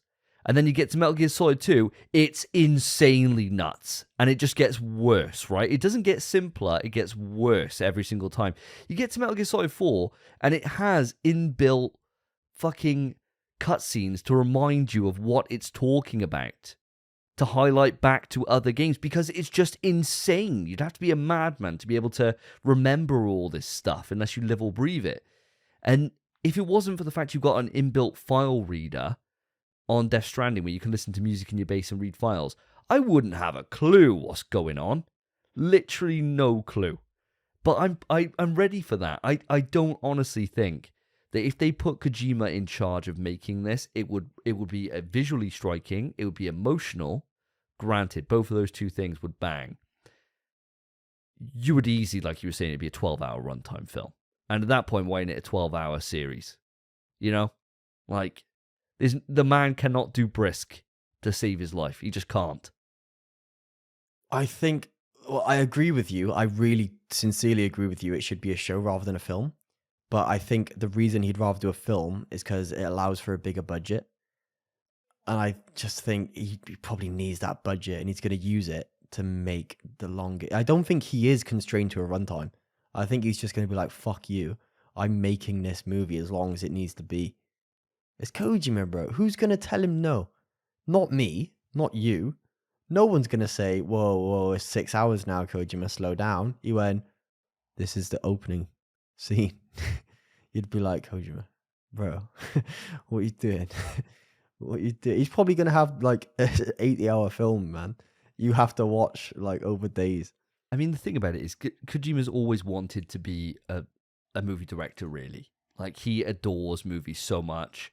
And, he's, one of gaming's biggest swinging dick. But Kojima's a cinephile. He just loves cinema. He loves movies. Everything he posts is always about movies. And for him to have the opportunity to work with a director, I don't think he will direct. If he's got the opportunity to have a lot of say in it, of course he will. But A24, who are the studio behind this, they've got Oscar winners that they've done into like Everywhere All at Once. You know that film? I've never seen it. It was amazing. But yeah, it's, I don't know. I don't know if I'd trust Kojima to direct a film. I don't know. I mean, you can pause a game, and you can pause a film, but you can't in the cinema. And I'd be going out for pee breaks all the time, mate. They might treat it like when you go to the pantomime or something where there's intermissions. They might like every 2 hours they'll be like, all right, we're taking a 15-minute break. Go get some more popcorn. Go for a Waz. Get a new drink, and then you've got to be back though, because you're gonna miss the next segment. And it's every 2 hours. You spend 6 days. It'd be the most bang for your buck you've ever had, because it'd be like a £13 cinema ticket. It'd be brilliant. The staff would be exhausted. Can you imagine? They're like, oh, they'd be irate. it'd be ridiculous for them. They can sleep in those 2-hour bursts, and that's it, and that's their life now. Oh yeah, that's it. We got 2 showings of this today, and that's the entire day gone. It's like, okay, thanks. Dear God, you'd be like, fuck. But I mean, unless you got anything else to say, I think we save this for when Mr. Philip Hoy returns, and I'm sure he's going to have some thoughts to weigh in on this, and he'll be there spaffing his load all over the fucking phone as he's listening to this on the plane ride home, I'm sure. But we'll wait and see what Phil has to say on his return. So Spence, following that bombshell of a realization, let's bring it on to your final Christmas cracker joke and the final piece of quick news. So I've found the Drake joke again, but I'm not going to do it because I want to set you off. So for my final Christmas cracker joke, and I believe it might be one I did last year, but I can't remember because it is quite funny. What do you get if you cross Santa with a duck?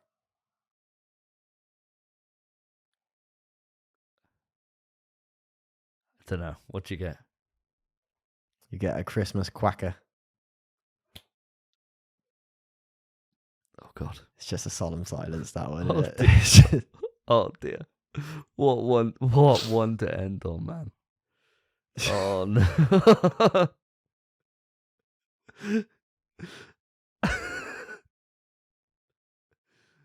Christmas quacker. Yeah.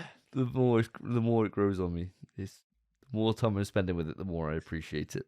But you shouldn't. No, I feel you bad. Shouldn't. It was supposed to be to end this tradition. Yeah. But with that joke, we go into the final bit of quick news. So, quick news. Bit of bad news again, unfortunately, especially for the PlayStation fandom. Insomniac Games, our beloved studio, who just don't stop working, have been coming out with hit after hit after hit since the PS5 was launched. Have been hit with a cyber attack by Resider hacker group. Reported by Cyber Daily, the hacker group is allegedly demanding a ransom with a starting price of 50 Bitcoin, which is equivalent to more than $2 million. Jesus, that's a lot. The hackers have reportedly gained access to confidential data, including US passport scans, personal data via multiple W-9 tax forms, as well as game screenshots for Insomniac's upcoming Wolverine game based on the Marvel superhero. The personal data is believed to belong to current or former Insomniac Games employees who would have input their social security numbers, addresses, and identifying personal information on those forms. So it's not just a case of they've got information on the next game. They've also got basically all the information on all of the employees. Everything personal. This, for me, we've covered quite a few hacks since we started this show. For me, this one seems fucking horrible. Davey, I don't know what your thoughts are for this. Exactly the same as you, Spence. This is fucking bad. Like, I get when people want to get, like the latest scoops, and there's a couple of images that go around of the Wolverine game on this. And for starters, before I even get into how bad it is, I don't believe those screens at all. Why is it whenever someone hacks someone, they're always 240 fucking p screenshots? Like, who's going to store a fucking 240p or 144p image on their computer for someone to hack? Like, they look shit. Every single one I've seen has been fucking terribly, terribly bad. And you think, right, well, it's like the same way that someone like, oh, I got a picture of Bigfoot. All of a sudden, I'm using a Kodak camera from the 90s and I can't fucking focus it.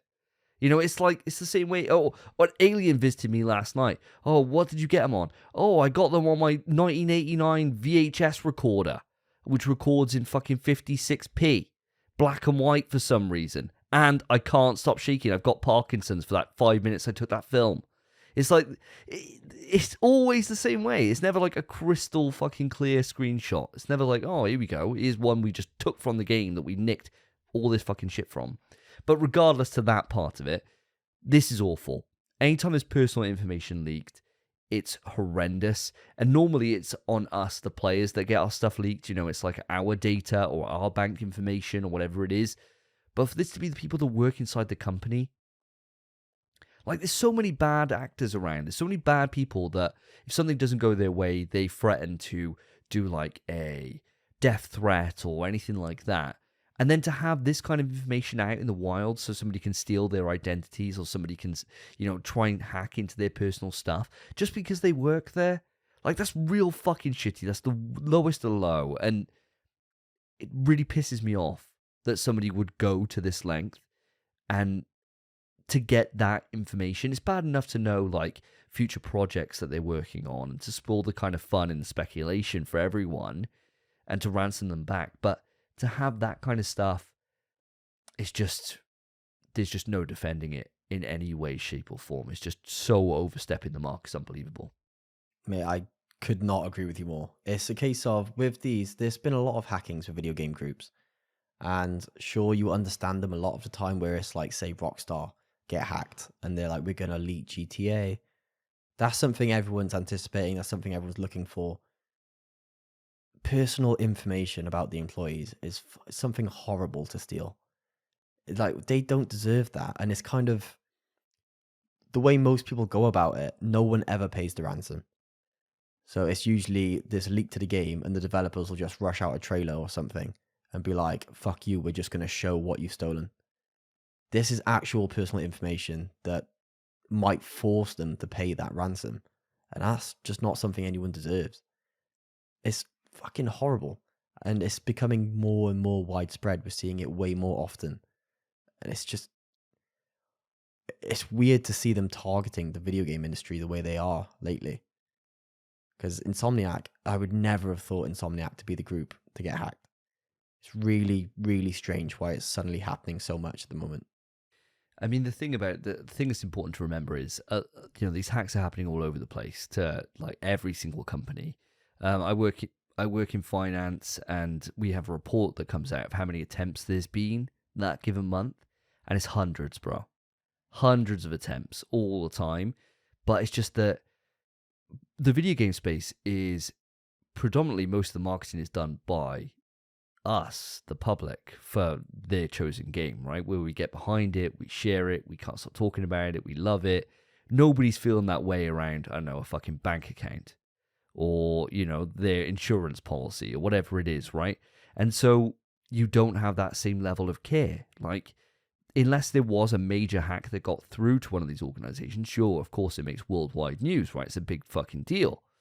But it's also the case that a smaller one that maybe might affect a couple of people, they might not have to report that so much. So then, and because nobody fucking cares, it doesn't make headlines, right? We certainly wouldn't be talking about it if British Gas, 50 British Gas employees lost their identity, right? We probably wouldn't give two fucks.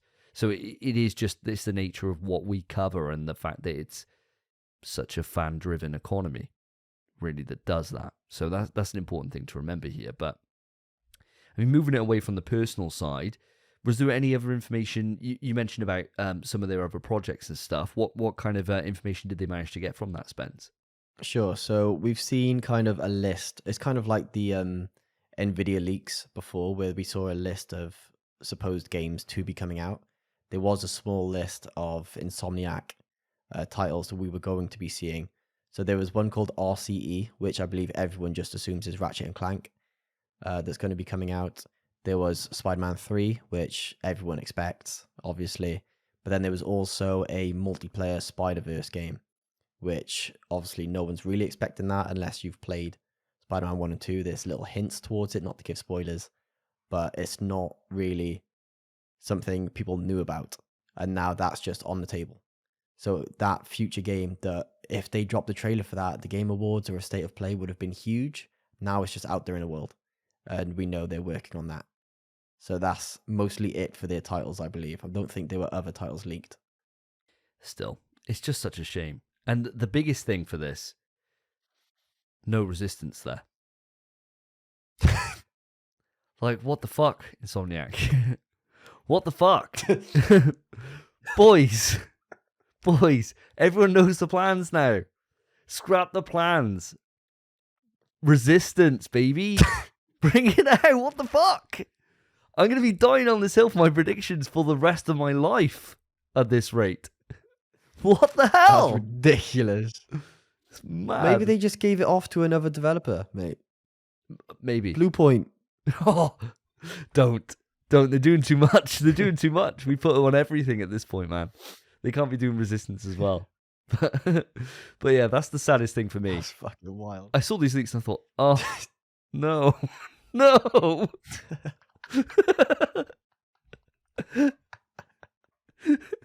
That's fucking stupid. Oh my god. It's killed me. Resistance. It's the saddest part of this entire thing. My dreams dashed. I'm going to be waiting for the rest of my fucking life for a game that ain't coming, that no one wants to work on. Oh. People's identities potentially stolen. 2 million given to a hacker group. You're like, so no Resistance. Really? Come on. What they didn't realize is me that's behind it. And I specifically said, just go in, dig in for Resistance news, please. And then they come back with all this other stuff I didn't want. I don't want IDs. I just want the Resistance news.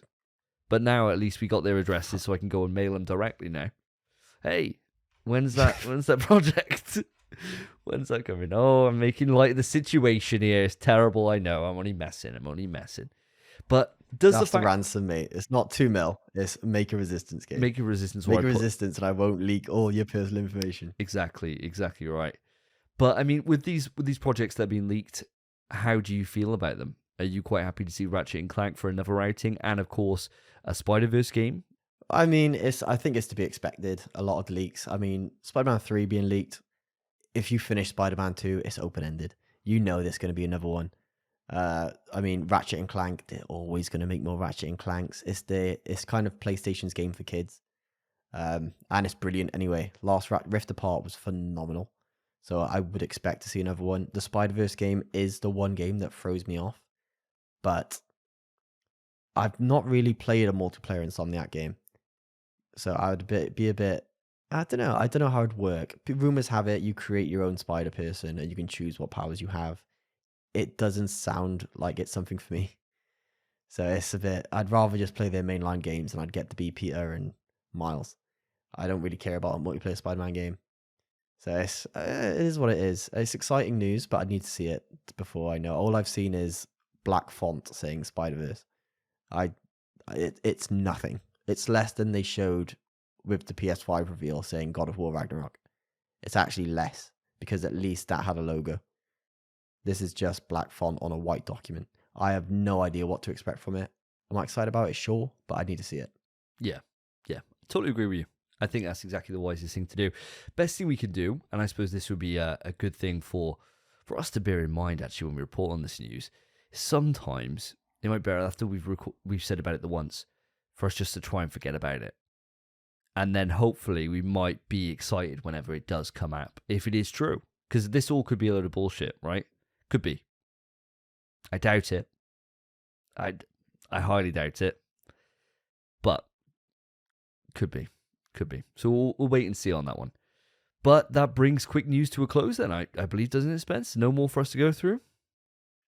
It does, mate. But we are not straight on to the topic because we actually have 2 rumors to cover as well. So with that being said, mate, let's get into those rumors.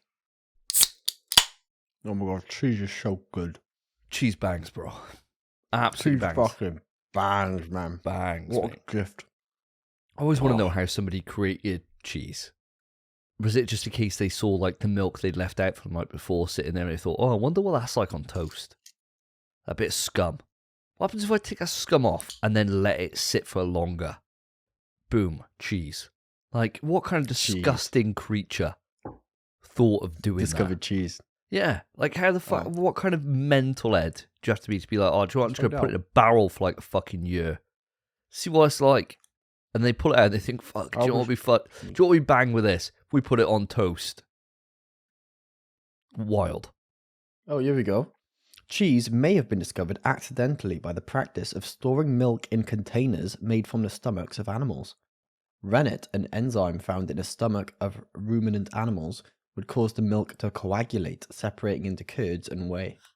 So they just kept it in containers, and due to everything inside those containers, because the containers are made of animal stomachs, fucking just made fucking cheese. And then they were like, oh, that looks yummy. Why eat it though? Innit? Like, I never look at something that's rotten and then think, what if? What if it bangs? Like, it never. Like, yeah, but back in day, they had to do that to find stuff out, mate. We don't have to do that because it's all discovered. How do you know? One of them might have just... Back in day, they were probably starving. Yeah, you probably would have eaten anything. And they didn't know about, like... They didn't know what caused illnesses or anything. They were just like, oh, fuck, that looks all right. Cheese. That's true, mate. That is true. We're on this cheese intermission, cheese break. While I was making a cup of tea just now, for this little break before we begin, I thought of a Christmas cracker joke. Let me lay it on you. I think it might exist, but I felt really clever with myself when I thought of it. Okay. What's a reindeer's favourite play? Favorite play? I'm not sure, mate. A nativity. Nay. It's not bad. I'll tell you what, it's not bad. It's not, I'm going to Google it, see if it exists. Yeah, go on. What's a reindeer's? Oh, I can't see it anywhere. You've just invented a joke. Christmas cracker joke. In PS We Trust official.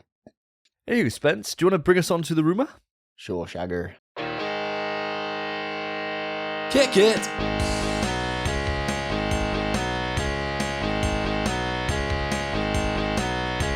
You wake up with a rumor and you don't wanna go.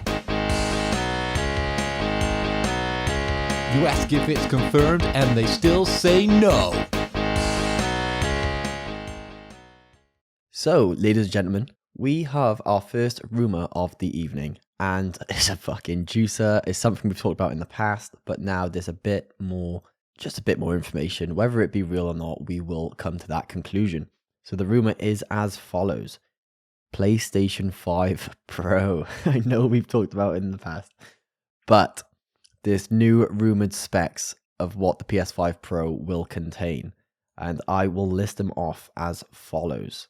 So I'll just read them verbatim, the specs, and we both have the original PS5 for comparison specs on our screen, so we can discuss that in a bit more detail, but I'm just going to list them off for the knowledgeable few that will understand what I'm about to say. So for the CPU, it will have an AMD Zen 4 8-core 16 threads with a variable 4.2 GHz. For the GPU, it will have an AMD Radeon RDNA 3 2.5 GHz variable with 23 plus teraflops and 2 times hardware ray tracing acceleration. For the RAM, an unheard of 20 gigabytes GDDR6X unified 780 gigabytes a second memory bandwidth on a 320-bit bus. Ridiculous. For storage, a 1.65 terabyte Gen 4 SSD with read and write speeds of 5.5 gigabytes per second. And then just for the extra ports and such, I'll have everything. 1 gig Ethernet with Bluetooth 5.3. It doesn't say the same ports as the prior console, the original PS5. It doesn't have all that information because this is just a mock-up spec sheet rather than what the actual system will look like. But then for the power consumption, it will apparently have a custom AI accelerator. So a bit of a fluctuating power scale, probably depending on your usage of the console. So there we have it. Davey, did you understand a word of what I just said? No. To put it simply, no. The only thing that I can see that is something that I would jump on a little bit is the whole teraflops. That was the thing that was this generation's bits, right? So remember in like Sega, Dreamcast, or Sega back then that, Mega Drive, mate, sort of 16-bit, baby, 16-bit generation, PlayStation, 32-bit. I understood it. As soon as it moved past that onto PS2, you lost me, right? And so teraflops then was the new thing that everyone was like, oh, the Xbox has got more teraflops, got 12.5 or whatever it was. It's going to absolutely source. Doesn't seem to have sourced so far, so I don't really know how relevant teraflops is to the whole situation, but that's the only thing I understood out of every single thing you just listed. So I'm very much leaning on you to fill me in terms of what we can expect here and actually what this means. Speak to me as you would if you were trying to explain to me how to use WASD. Right? Take it down. Brass tacks me, bro. Sure. So it's a bit complicated to do that. I think the easiest things to explain is the storage seems to be the exact same storage, just a larger file size. So we're getting roughly double the storage of the PS5, which is 825 gigs, but it's not really. It's more like, I think it's 667 we actually get with the operating system installed as well. So we're looking to roughly have 1.5 terabytes on the new system, but with this, other than that, the same SSD. So that's what causes the load times in Rift Apart and such, and the lack of load screens that we've come used to with this generation. Just more storage, really. RAM is your random access memory, which is it kind of stores information at the moment, but it kind of replaces this is gonna be really hard to explain. It's a big upgrade, but I've never in my life heard of 20 gigabytes of RAM. RAM goes up in increments of 4, typically 4 gig, but usually people go straight from 16 to 32. 20 gigabytes is a weird number, but it's also having a memory bandwidth of almost double, a bit under double. So that's basically gonna help everything. It's really hard to explain this. I imagine what it's gonna do is assist with texture popping, where those assets are going to be stored in the random access memory. I think it's going to be like that. Someone more in the know than me is welcome to comment below and say I'm an idiot or whatever. I'd be happy for you to tell me I'm wrong. But if I'm right, that's even better. That'd be huge. But I think that's probably going to help with your texture poppings and stuff. But I can't promise that. Is that the kind of thing that you'd like, when you look at draw distance on games? Is RAM the kind of thing that would make the big difference in terms of like how detailed that is? Like before you start getting the mist in and before, the textures look really, really small, or would that not have too much of an impact? I don't believe so. It's like I said, I'm not sure I know about PC specs, but I'm not too knowledgeable on game development and game design. So Fair. This is where the two kind of contrast each other. It's a bit hard for me to know what exactly these things will enhance in the console. All I know is we get a lot more storage. Our speeds are the same for the SSD, faster for the RAM, which is always fucking good. It's basically the more RAM you have on your PC, so the equivalent would be the more you can do at a given time. Right. Would be your RAM. So it's always nice to have more RAM. So it just means probably, like I'm saying with texture popping, I think texture popping is it's struggling to pull in that. It's only like one texture that'll bug out, and it's struggling to pull in that texture. I think it'll just help have that texture there. We should see less texture popping because of it. GPU and CPU is, again, that's just going to increase our resolution on our frames per second. So that's going to hopefully give us the 4K 60 we've been longing for since this console dropped, since the PS5. because at the moment we usually have the choice of 1440p 60 or 4K 30. Hopefully this resolves that, and from the looks of these specs, it's over double, as you said, mate, the teraflops. So hopefully, I don't know what the fuck teraflops are, but hopefully it gives us that 4K 60, and that's what our dream is. Maybe even our 8K 30. Oof. Jeez. Not like I'd be able to see it on anything I own. Maybe this is something that we bring NXG on, and we get him in to be able to sit down with us and explain, right, you know, he's the type of lovable nerd that would look at this and start spaffing, wouldn't he? Love it. He's the kind of guy we need to get on to be able to really pick this apart. But with the knowledge that you have, in terms of what has been increased here, are we likely to be able to see what we're asking for in terms of being able to have the 4K 60 as just a standard with ray tracing? And especially with this now having what they're putting down here is 2 times hardware ray tracing acceleration, I imagine that means that we're going to be seeing more PC levels of ray tracing compared to the limited implementation that we're able to achieve on console at the moment. We'll be able to get to more of that, you know, like kind of maxed out PC ray tracing settings where it's just fucking insane, right?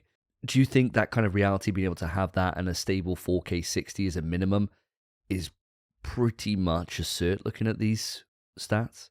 I think I wouldn't say it's a cert, because as we know, games get more beautiful by the iteration. It's really hard to say. I think at the least for the rest of the console lifespan, we're guaranteed to have either a 4K 60 option or a 4K ray tracing option. I can't promise there would be both throughout the whole history of this console, because all I'm expecting is them to drop Last of Us Part 3 at like the end of the console lifespan and it not be able to run at 4K 60. So, because God knows how beautiful that game's going to look. So it really depends on the games they're making, the way they make them, how beautiful those games are, and how demanding the games are to run. Because like even you could have an ugly game, like Crysis, the original Crysis, is still hard to run for a lot of bloody systems now, and it's just because of how poorly optimized that game is. So it's really on how the developers utilize this new power from the PS5 Pro on what we'll get to see in the future. So hopefully, I think we will see 4K 60 as a minimum, but it's really up to the developers and how they utilize this power. All this does is say we're getting a stronger console, and we can expect bigger and better things, but it doesn't actually tell us specifics of what we will be getting. Fair. Okay, well, I suppose the only other thing to know with this is, do you believe these specs to be true? Do you think we would expect this kind of a jump in a Pro console, especially for the PS5 Pro? I haven't looked at comparisons between the PS4 and PS4 Pro. The only jump that is kind of throwing me aside is the 1.65 terabyte storage. I wouldn't expect them to jump that storage up that high, especially when they give us the option for an NVMe M2 drive already, because I've already got more storage than that at the moment anyway. So I wouldn't expect them to really give us that much of an option. And that's the one thing that kind of sways me, especially with them not actually increasing the read and write speed. It's just the same as it was, just more storage. That might be their way to keep the prices down, but enhance the rest of the console. But it looks realistic enough that it could be legit. I'm going to say it's not legit, just because we haven't seen the console yet, and there could be new components released in that time that could change these. These could be legit for now, but I'd say they're subject to change. So I'm going to say these aren't legit, and this isn't what we're going to see in the PS5 Pro. Well, after you said about it, I thought I'd go on our good old friend, Mr. Google, and have a look at the PS4 Pro versus PS4. And the only difference I can see here between these two, other than the size and the power consumption, you've got bigger internal storage of 1 terabyte compared to 500 gig on the original PS4. Mm-hmm. The GPU is the only thing that seems to be any different here. And that is AMD Radeon 4.2 teraflops on a PS4 Pro compared to an AMD Radeon 1.84 teraflops on the PS4. And that seems to be it. Everything else exactly the same. Same CPU, everything else the same. Well, I think for that purpose, I mean, that makes sense, I think, with the PS4. Because the PS4 and the PS4 Pros, as far as I'm aware, didn't have a difference in fidelity. It was just a frame rate difference where the games that were 30 FPS jumped up to 60. No, you Or is could that wrong? have, you could, it'd output at 1440. So it maxed out at 1440. Oh yeah, with 1440p. Yeah. Yeah. And so you could run it at 1440 and then have that at like a stable frame rate and stuff. So that was really it though. Like in terms of with this, when you're talking about like that GPU being such a huge difference, I suppose to be fair, actually, thinking about it, it's kind of relative in a way. I know the numbers are massive, but if you're thinking that the difference between PS4 Pro and PS4 was like, say, 2.5 times as much in terms of its power on its GPU, it's kind of looking pretty much identical here. I mean, you know, if we're just going off the teraflops here, and the CPU and the CU, whatever the fuck that means, 72 CU compared to 36 CU. I mean, that's double. Or near enough, right? So this is hardware. It is double. It's exactly double. Yeah, we're going through hardware now with Davey. So, strap in here, listeners. It's going to be full of misinformation. But teraflops, big number gets bigger. Yeah, big number's bigger by double. So it's kind of on brand from what PS4 Pro to PS4 was, and that's as much knowledge as I'm going to put on this.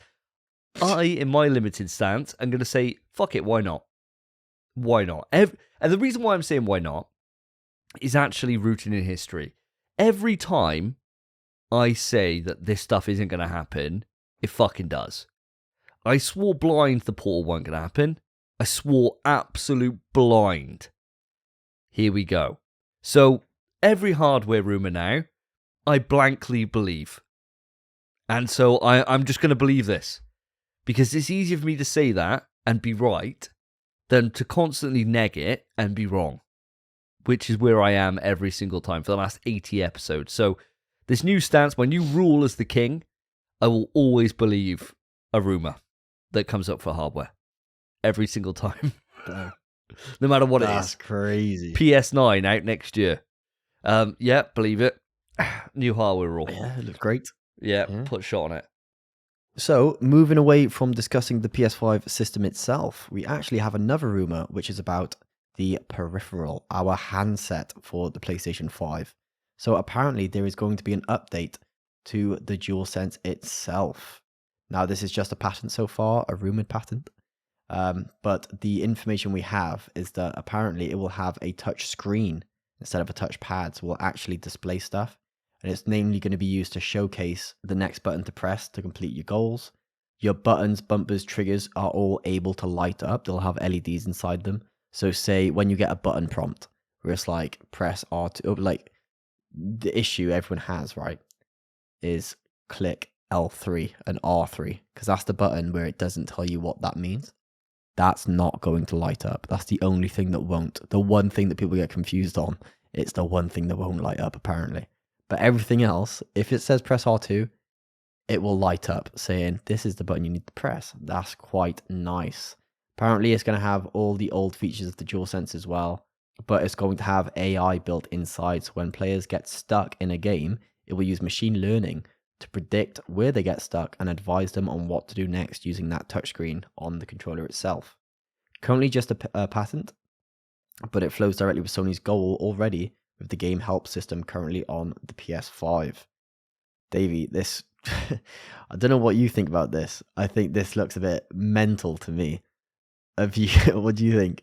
I think it's a load of shit, mate. I think this is the same thing as that fucking hot and cold controller that we were talking about a little while ago. And what's crazy is this, right?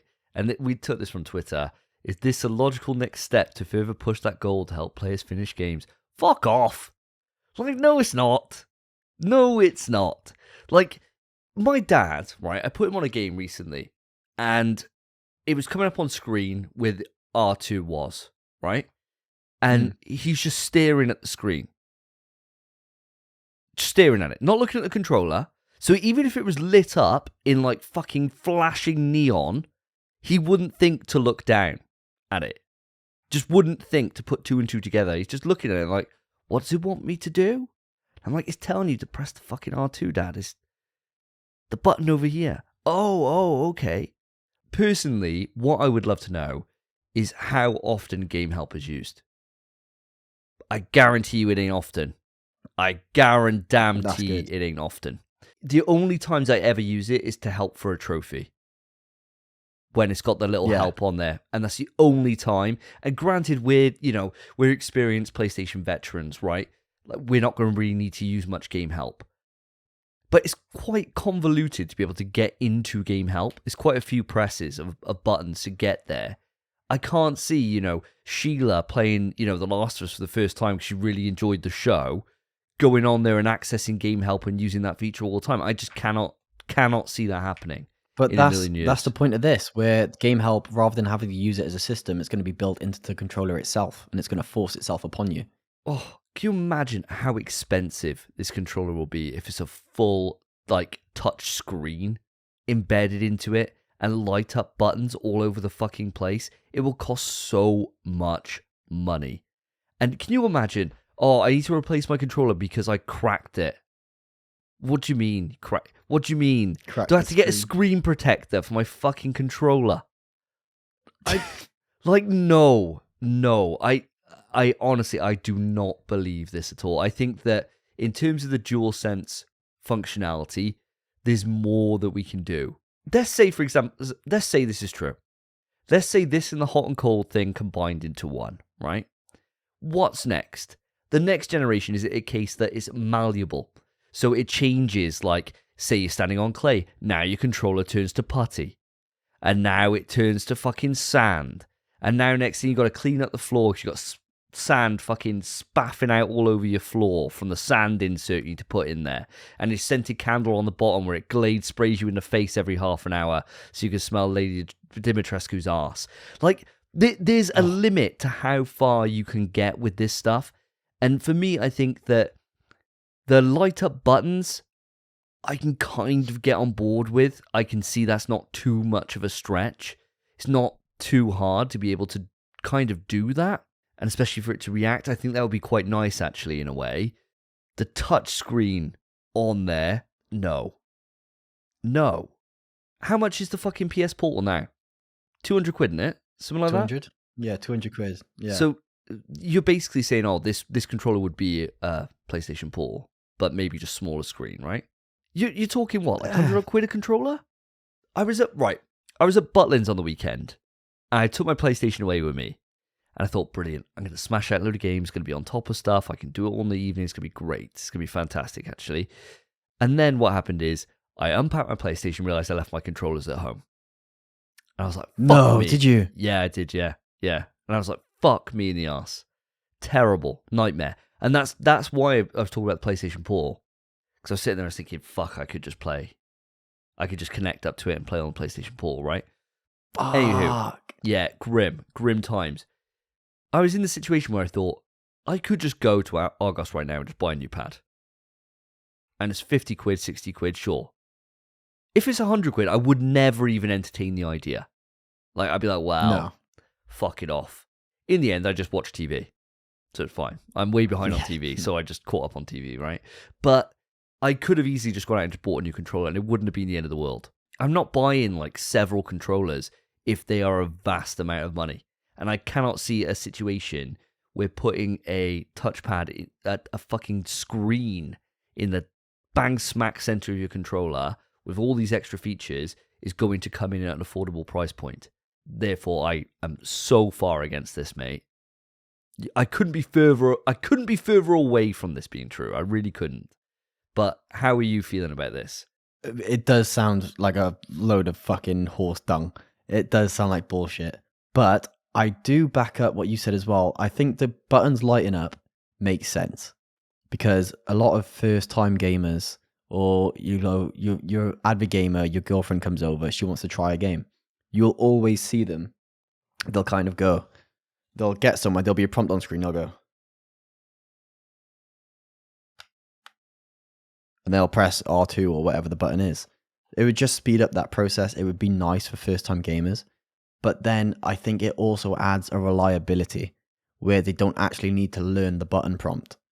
They just get used to seeing the button light up rather than being able to quickly, say a QTE comes up saying press R2. You don't have the time to look at your controller and press whichever the button is. You need to learn where that button belongs.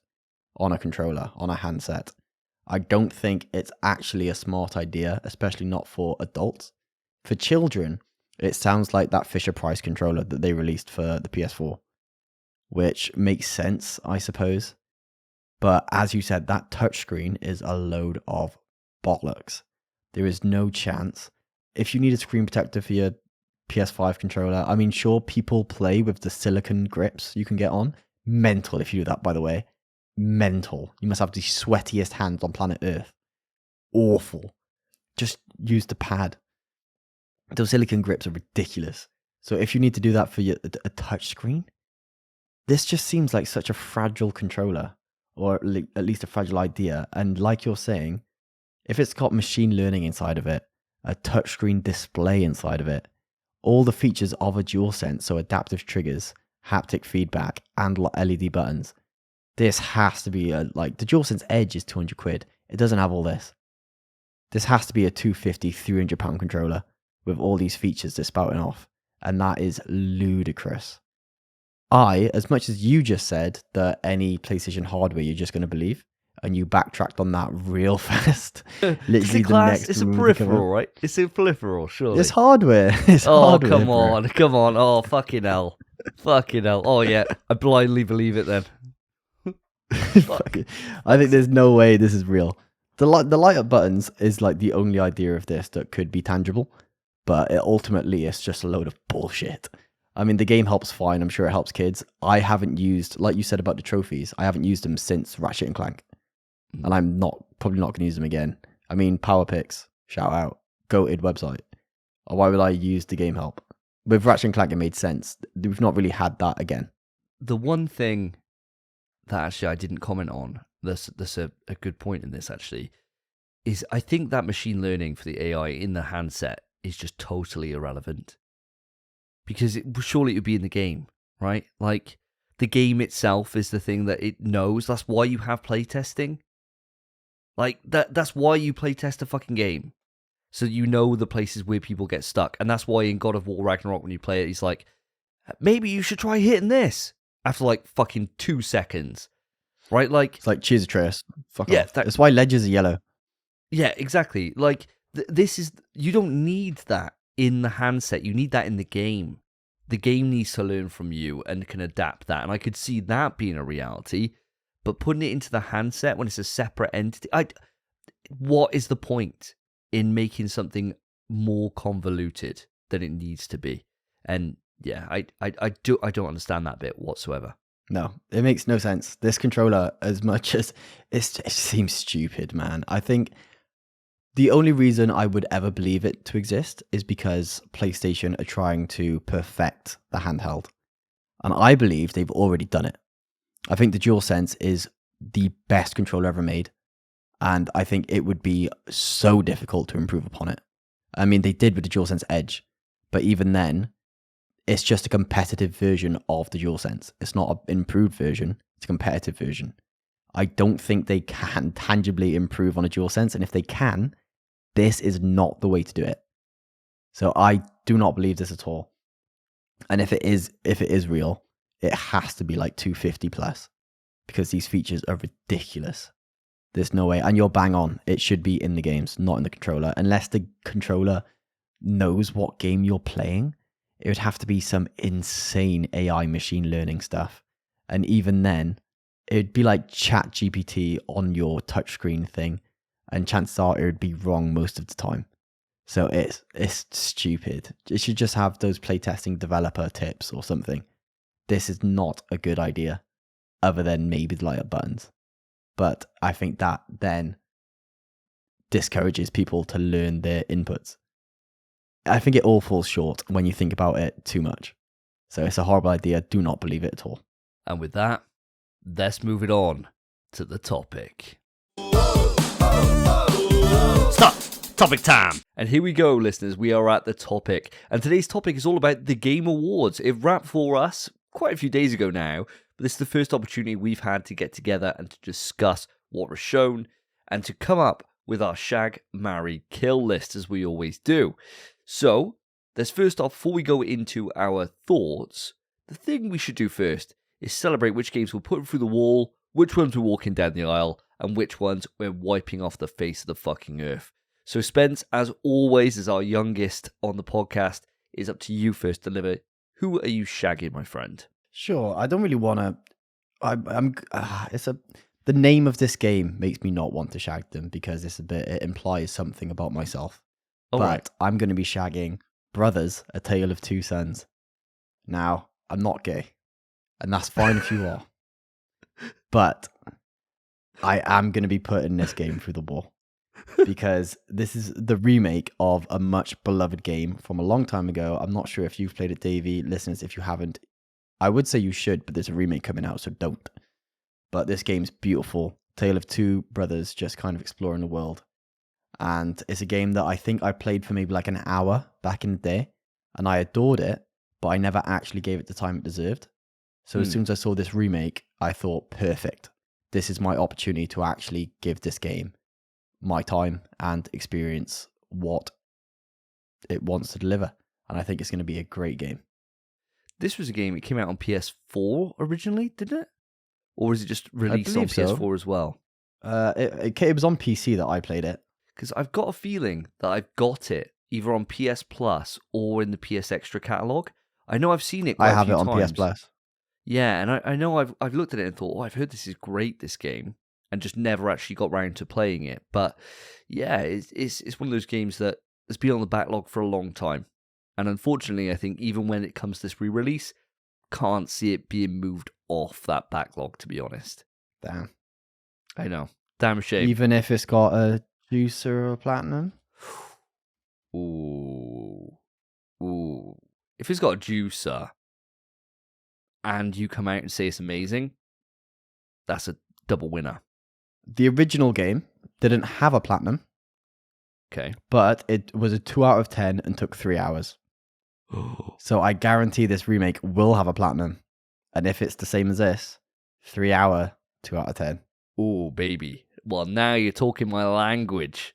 So now if you're talking, a great 3 hour experience that I can sit down and enjoy on an eve with the missus, and I get a platinum at the end, bro, who am I to say no to that? That would certainly sway me.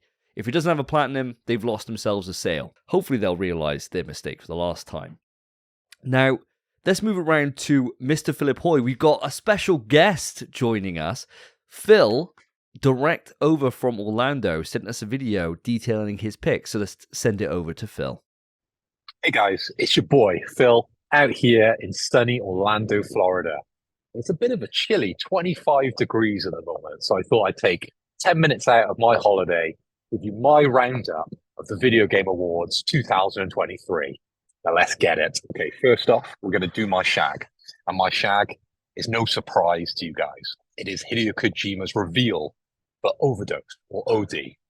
So this is the new horror game that's built in collaboration with Kojima Productions and Xbox Studios. Yes, guys, my shag, I am shagging Xbox here. They're set to explore the future of horror, the true nature of fear, blurring the lines between traditional video games and the movie experience. Now, this trailer that we got to see was something else. We got to see Sophie Lilith from Dungeons and Dragons. We got to see Hunter Schafer from Euphoria. And of course, Udo Kier, I think I'm saying that right, from Flesh of Frankenstein. They were all close up of their face, screaming at the camera, all the same things with that haunting phrase. As we got closer to the end of the trailer, we got Sophie, the footsteps, and that scream. That was terrifying. Oh my God, that set me alight for what this game could possibly be. For all the players and the screamers. And I was on the flight to Orlando, screaming my ass off, watching this trailer. Oh my God. And the amount of references that we got for E.T. and Silent Hill, it was out the wazoo. So that's my shag for the Video Game Awards 2023. Wow. No surprise there going for OD on the shag. I thought this might end up in his marry, Mate, I thought the exact same thing. He's such a Kojima stan. I thought he'd be like, fuck the platform, I don't care. Kojima's game, marrying it. Yeah, that's exactly what I thought. I mean, do you have any thoughts on this one, Spence? Did you come out of this and think, oh my God, this looks amazing? He didn't really show much. is the issue. He just showed faces speaking, and it was sentences to help you get all the mouth movements so that you can help create that kind of those facial expressions you want for dialogue. So I understood that. The only thing that made it hype was that the door he exited from, for one, the most mysterious door I've ever seen in my life, but it's also the door from PT. And that's what kind of got people like, ooh.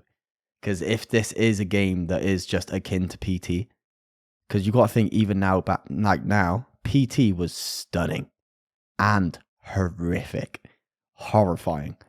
I would buy an Xbox to play a full game of PT, and I think a lot of the PlayStation community would. So if this is what everyone thinks it's going to be, I'm in, and I will buy an Xbox. Wow, you've heard it here first. In a weird turn, and I don't mean to take Phil's normal contrary place here, I thought this trailer was a load of fucking shit. I thought this entire thing with Kojima coming out was actually a bit insulting, if I'm honest. I thought it went on for fucking far too long, said nothing, showed nothing, and then walked off. And the biggest thing was Jordan Peele coming out.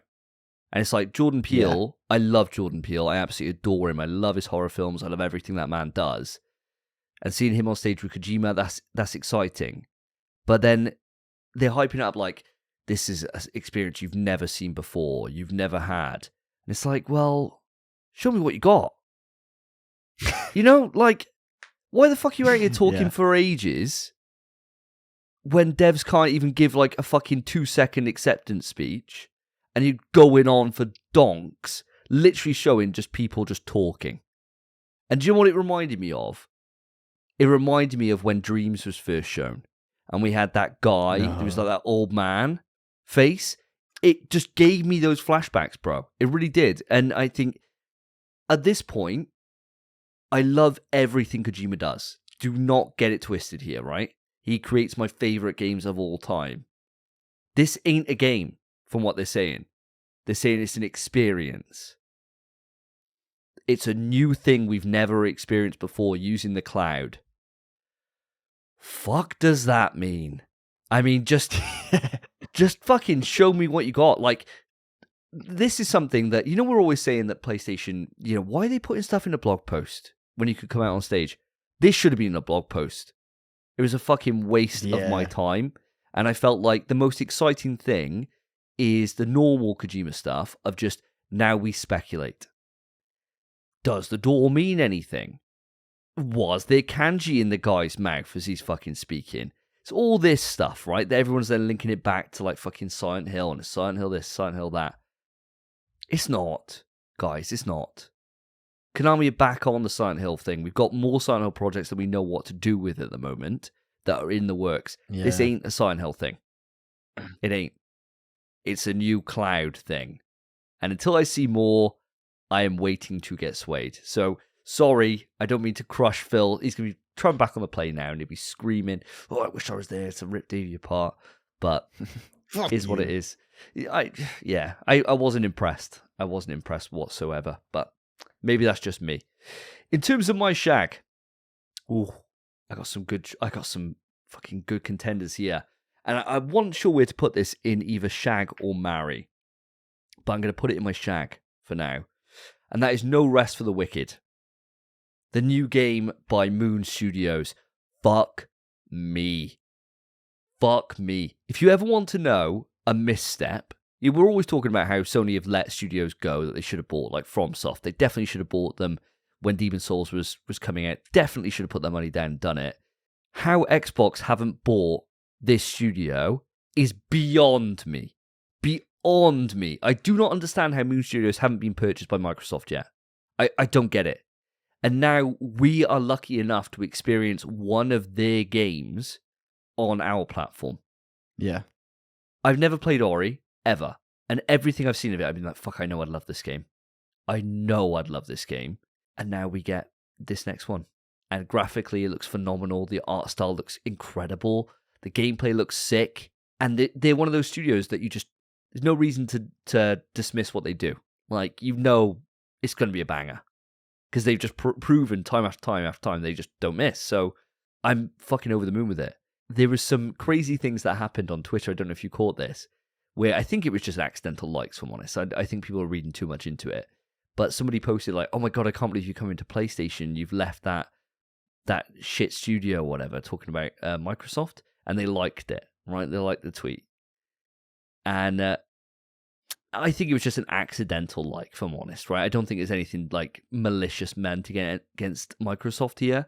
But maybe there is. Maybe there could be. And hey, I don't even care about any of that. All I care about is that they're bringing a game over to us that we can enjoy on our platform. And fuck me, all of us will enjoy it because it's coming to all consoles. So no rest for the wicked. Looks absolutely phenomenal. Do you have any thoughts on this one, Spence? Yeah, I remember when I saw it, it stood out to me as well. It does look brilliant, and it is. I think the reason Xbox haven't acquired them, I believe majority of their sales with, say, Ori and such come from PC rather than Xbox. They can't really track. I'm sure they can track how well Ori does on Game Pass, but then if it's on Game Pass anyway, they don't need to purchase them, I suppose. It's not making them more money or anything. I don't know how Xbox functions, man. It's bizarre. It looks fantastic. It's going to be a nice co-op experience for us to play. Definitely a Thursday night game for you, me, and Phil. Hopefully, maybe Willard or God knows who. Maybe a listener at some point. Lurian, if you want to play some games. God knows. But I'm definitely keen for it. I don't think it would have made my list, but I understand why it's made yours. And I think I am quite keen to give this game a go as well. Well, let's move it on to our kills, shall we? So we're going to do it in a slightly different order today, but let's build up to the marry. You know, we're taking this bird home. First we got to shag someone, then kill him. Maybe straight after. You know, depending on who you put in your kill list, I suppose. It'd be, like GTA rules. Take the prosy out the back, shag her, pay her, get your money back, baby. We've all done it. We've all been there. Who you putting up for your kill? See, I've actually got quite a few contenders for my kill. And I'm trying to think of who I really want to give it to. I'm going to give my kill to Big Walk, which was you play as like these little fucking Play-Doh, little weird creatures, and you walk around like a hyper-realistic world from what it looked like. It looked stunning. But you just kind of walk around and solve puzzles as a team. And it was fine. And it looked quite good. But for me, I was just like, what the fuck is this? It's like they chose two different genre of games and just put them together, where it looks completely silly and stupid in the most realistic Google Maps looking world we've ever seen. And it really doesn't look like a game that I would vibe with. It's got too much creativity for me. And that's not something I like in my games. I like games to just tell me do this and I'll do it. I've said this in the past. I don't have an ounce of creativity in my brain. I just get told simple instructions and I will follow suit. So this game is not for me at all. Davey, I don't know if you saw The Big Walk or if it stuck in your mind. What did you think of it? I thought it looked great. I thought it looked real fun, man. I thought it looked like, I love like these kind of like survival-esque games where you're like doing stuff, you're building things, you're kind of like getting stronger, stuff like that. But this looked like a fun world that we could go into. We could newt about the place because they looked like they walked out of Pingu, and then we could just go have some fun. I thought this looked great, and I mean, they did they did fucking Goose Game, right? Untitled Goose Game, House, the studio behind this. I think this looks really cool, and it's certainly something I need to see more of, right? To know what the game actually is and what you do, but it certainly caught my eye. I definitely wouldn't put it anywhere near a kill list. No way. But I appreciate what you're saying in terms of, as you said, you don't really like creating stuff, right? So no, maybe if that's what the gameplay is, and it certainly seems like there's a lot of player freedom in this, I can see why that wouldn't appeal. So I do get it. I fucking love the art style, though. I love it. I love these Pingu. It doesn't make sense to the environment. It doesn't make sense. But it looks cool. I'd be a little Pingu guy rolling around getting exploded off the top of a cliff. Bro, sign me up. Newt, motherfucker. Newt. Well, let's newt our way over to Orlando. Let's check in with Phil for his kill. Now, guys, it's that time. We've got to kill one off.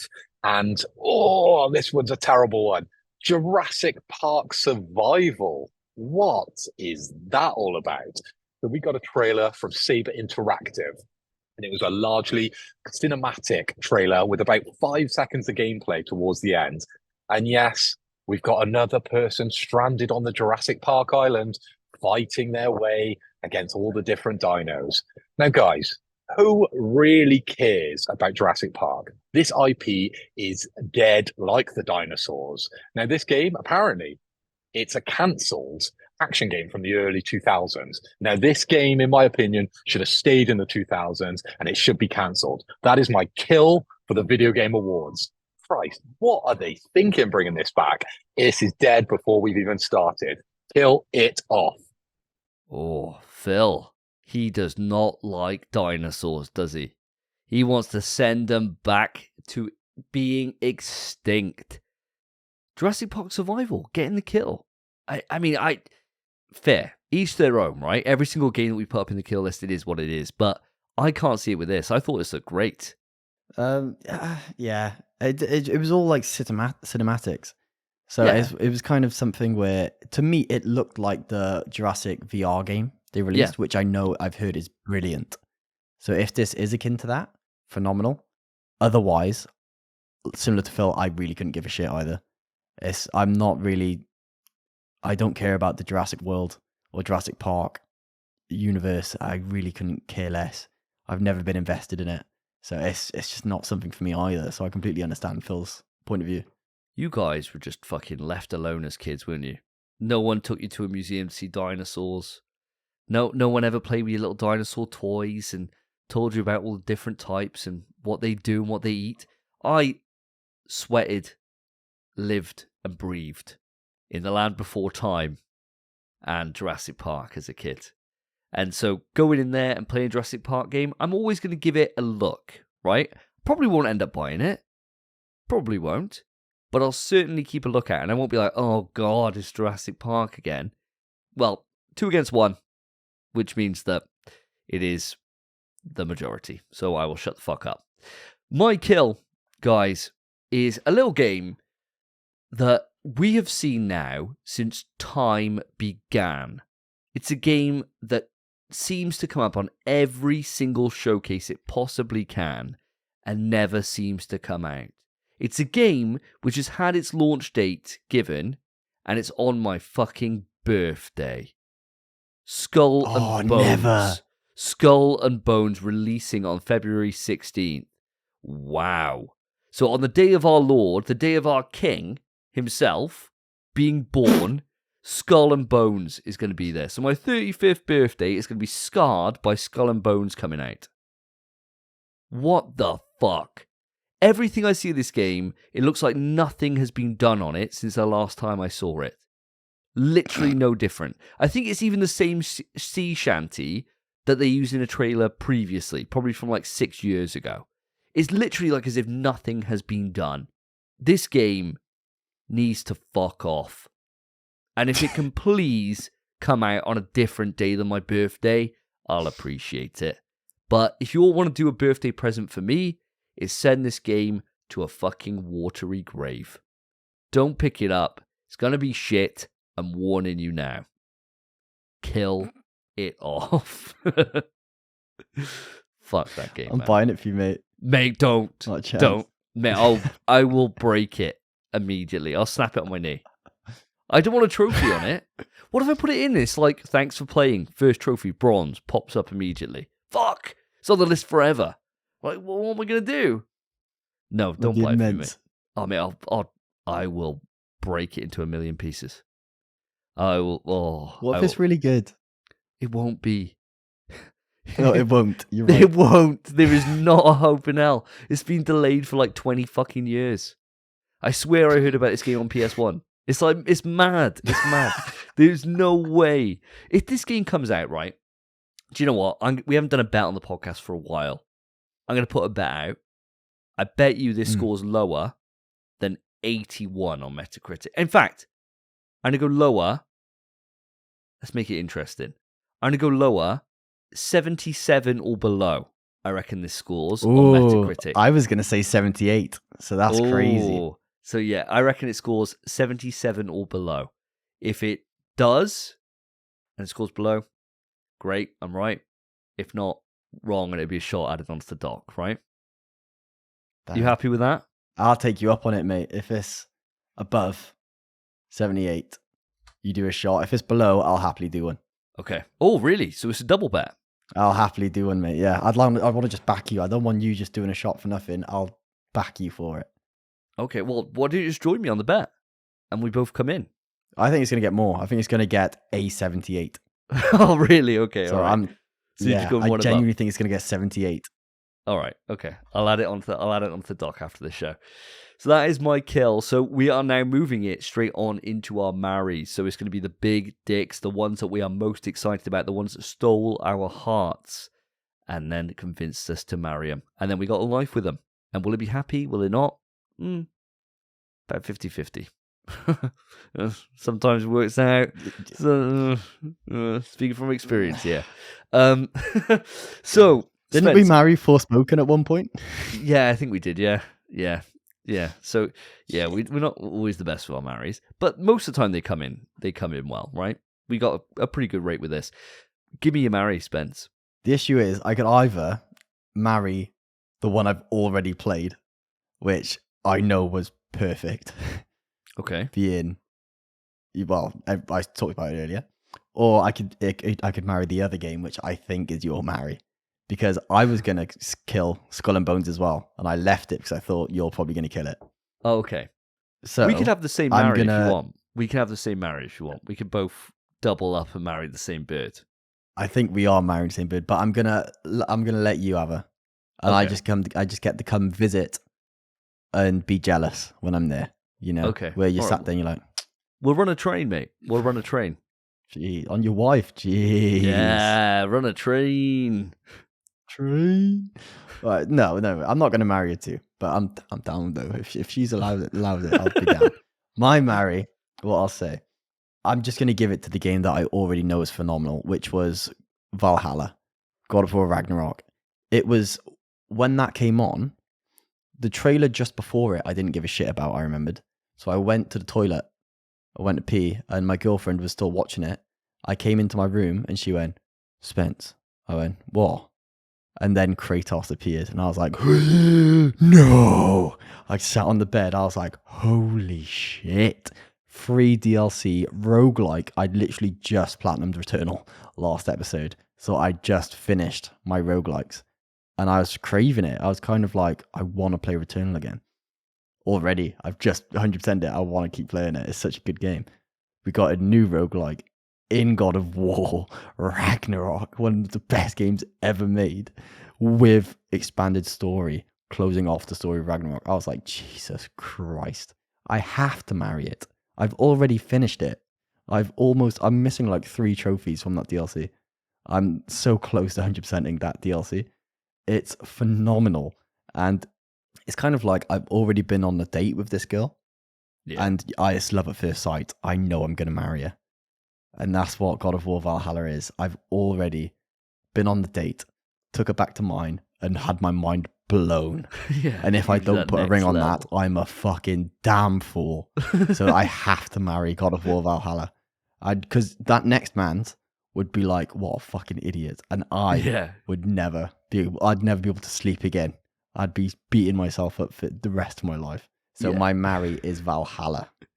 Mate. Well chosen. I was so tempted to put this on, and I think I put this in my notes. I think the pop off from the crowd as soon as Kratos appeared was nuts. I think it was the biggest pop off of the entire event was Kratos being shown. Literally, it's wild. I remember on PS3, right, when God of War 3 was revealed, and there was pop. It wasn't like it is now. Like the God of War. Do you remember? Have you seen when they first showed God of War 2018 and it was Kratos' hut and Kratos steps out the shadows? And the live reaction when that happened was nuclear. Yeah, it was nuts. It was monumental. Oh, Kratos! It's insane. And now that love for Kratos has got to such a high height that I'm part of that group. And Valhalla. Jesus! It's good, man. It's fucking good. Can't wait, mate. Cannot wait to play it. Cannot wait to play it. Great choice. Absolutely fantastic choice. One of my favorite reveals from the entire show, no doubt. Now let's see what our resident American is up to. Let's see what he puts as his Mary. Okay, last up, we have my Mary. And unfortunately, I'm going to have to wait a little bit longer to marry this girl. To September 9th, 2024. Yes, of course, I'm talking about Warhammer 40,000 Space Marine 2. And we finally got a confirmed date for this. And as I said, I'm going to have to wait a little bit longer than I was anticipating. Next year, it's absolutely stacked with games, so I don't mind waiting until the end of the year for this one. I've already been waiting a hell of a long time since it was first revealed at the Video Game Awards 2021. Hell, I've been waiting since I finished Space Marine 1 back in the PS3 game, so I don't mind waiting a little bit longer. My pledge is eternal service to the Emperor. Wow. Space Marine 2. Not really a surprise as far as I'm concerned. I thought maybe he'd come in with the goods there and come up with Space Marine. Again, what Phil said, bang on. You know, get the release date, absolutely really welcome news. Something for us to look forward to in September now, which is great. And of course, I'm signing up for the Empire. He's already got my contract, baby. Signed in blood. Cannot wait to put on my armor and fight those hordes of Tyranids. Let's stomp them out. Kill the bugs, baby. Kill the bugs. Spence, again, we're always asking you, are you in for this? But I suppose the bigger question to ask, because you were getting this anyway, because of course Henry Cavill plays Warhammer, so it means that you're through the door when it comes to Warhammer. Did this trailer turn you off from the game, or are you still very much enlisting with me and Phil? It didn't turn me off. I wouldn't say it got me more excited for the game. I mean, it's great to see a date for it, and since the first reveal of the game, I've said, if you boys are playing it, I'm on board. It's just a game we can play together, and I'm always down for an experience like that. I'm just excited for it at this point, and now that, like you said, Henry Cavill, the god of men, has made it sexy to play Warhammer, I have to play it. I have to. It would make me more of a man now. Back in day, it would have made me a virgin. Now it makes me sexy. So that's just the way it's gone. Henry Cavill, you genius. I don't know how he does it. Wait till his show comes out about Warhammer, and all of a sudden, this game's going to flood in the sales, top of the charts. GTA 6, who? Who? Well, that's wild. That's wild. It's wild. But no, mate, it's wild. I'm on board, man. I'm still 100% on board, keen to play it with you boys. I don't have the same level of excitement, but I am excited to just be there with you boys playing this game. Yeah, I gotta say, I pretty much echo what you're saying here, in terms of, I don't think it got me any more excited. It was just welcome news. So it was just something that's, right, okay, we know now. So something to look forward to in September, get those pre-orders in, just that's enough for me. But no, great choices all round so far on the Marys. Let's follow it up with a third choice, and I think you know what it is, Spence. You already guessed. It was Dragon Ball Sparking Zero, aka Budokai Tenkaichi 4. Fuck me. Fuck. Oh my god. Looks so sick. Like everything Looks about nuts, it. bro. How do you create a trailer that's like fucking perfect? It is that. That is textbook perfection. Had fucking insane transformations. Had the world exploding all around. You could see the impact. It had moments from the show and from the movies that you saw in there, like Broly grabbing Goku and slamming him into the ground like 20 times. Bro, I saw Trunks. I saw Jiren. I saw all this shit going on, and it looks insanely good. It looks insanely good. What we know on this game as well is that Spike Chunsoft are working on it, which is just fucking amazing news. So it means that we're going to have a game that is going to destroy so many dual senses. You have no idea. Those buttons are going to be eviscerated. If it's on the analog sticks, which the beam battles at the moment look like it's a mash, which means I'm never winning one ever in my life against you. I'm never going to fire a beam ever. Ever. I'm never firing a final flash, bro. Ever. No chance. I'll save that for when I fight Phil. Get smoked. Yeah, there's no way. There's no way I'm going to win one of those. I'm just so excited, and I feel like a kid again. You know, it's been such a long time since I've had one of these. Since the Wii was the last time I played one. I am so ready for this. So ready. And when it comes out, it's definitely going to be my number one game played that year. I know it will. Just like Street Fighter's been this year. Easy. It's just going to be my life. And I can't think of a better way to spend it than in this game. So, super well done. Really impressive trailer. And easy, Mary. I mean, what are your thoughts on it, Spence? Lad, I left it for you because I knew you'd marry it. This was my other marry. Fuck, bro. I haven't played one since Tenkaichi 2 on the Wii. So the same boat where you used to literally Wiimote a nunchuck, raise it above your head for a spirit bomb, and you had to chuck it down. Yes. Oh, it was so sick. Great game. Oh, I love these games, bro. I spent years of my childhood playing these games, and I never lost a MASH battle or any beam battles or anything, so you would get smoked. I know. I can't wait. I think you and I, the day this comes out, we've got to, like, I'll come over yours or something. Take time off. I'm taking time off work. Yeah. Right. 100%. It's going to be nuts. And we'll just, it's going to have good online multiplayer now. We're going to it's going to be every night. Dead by Daylight, who? Apex Legends, huh? What? We're playing Sparking Zero, bro. It's going to be sick. I can't wait. And now with all the super universe as well, the extra characters, we got Whis, we got Beerus, we got Jiren. We're probably going to have all the characters from the other universes and such. Bro, Kefla.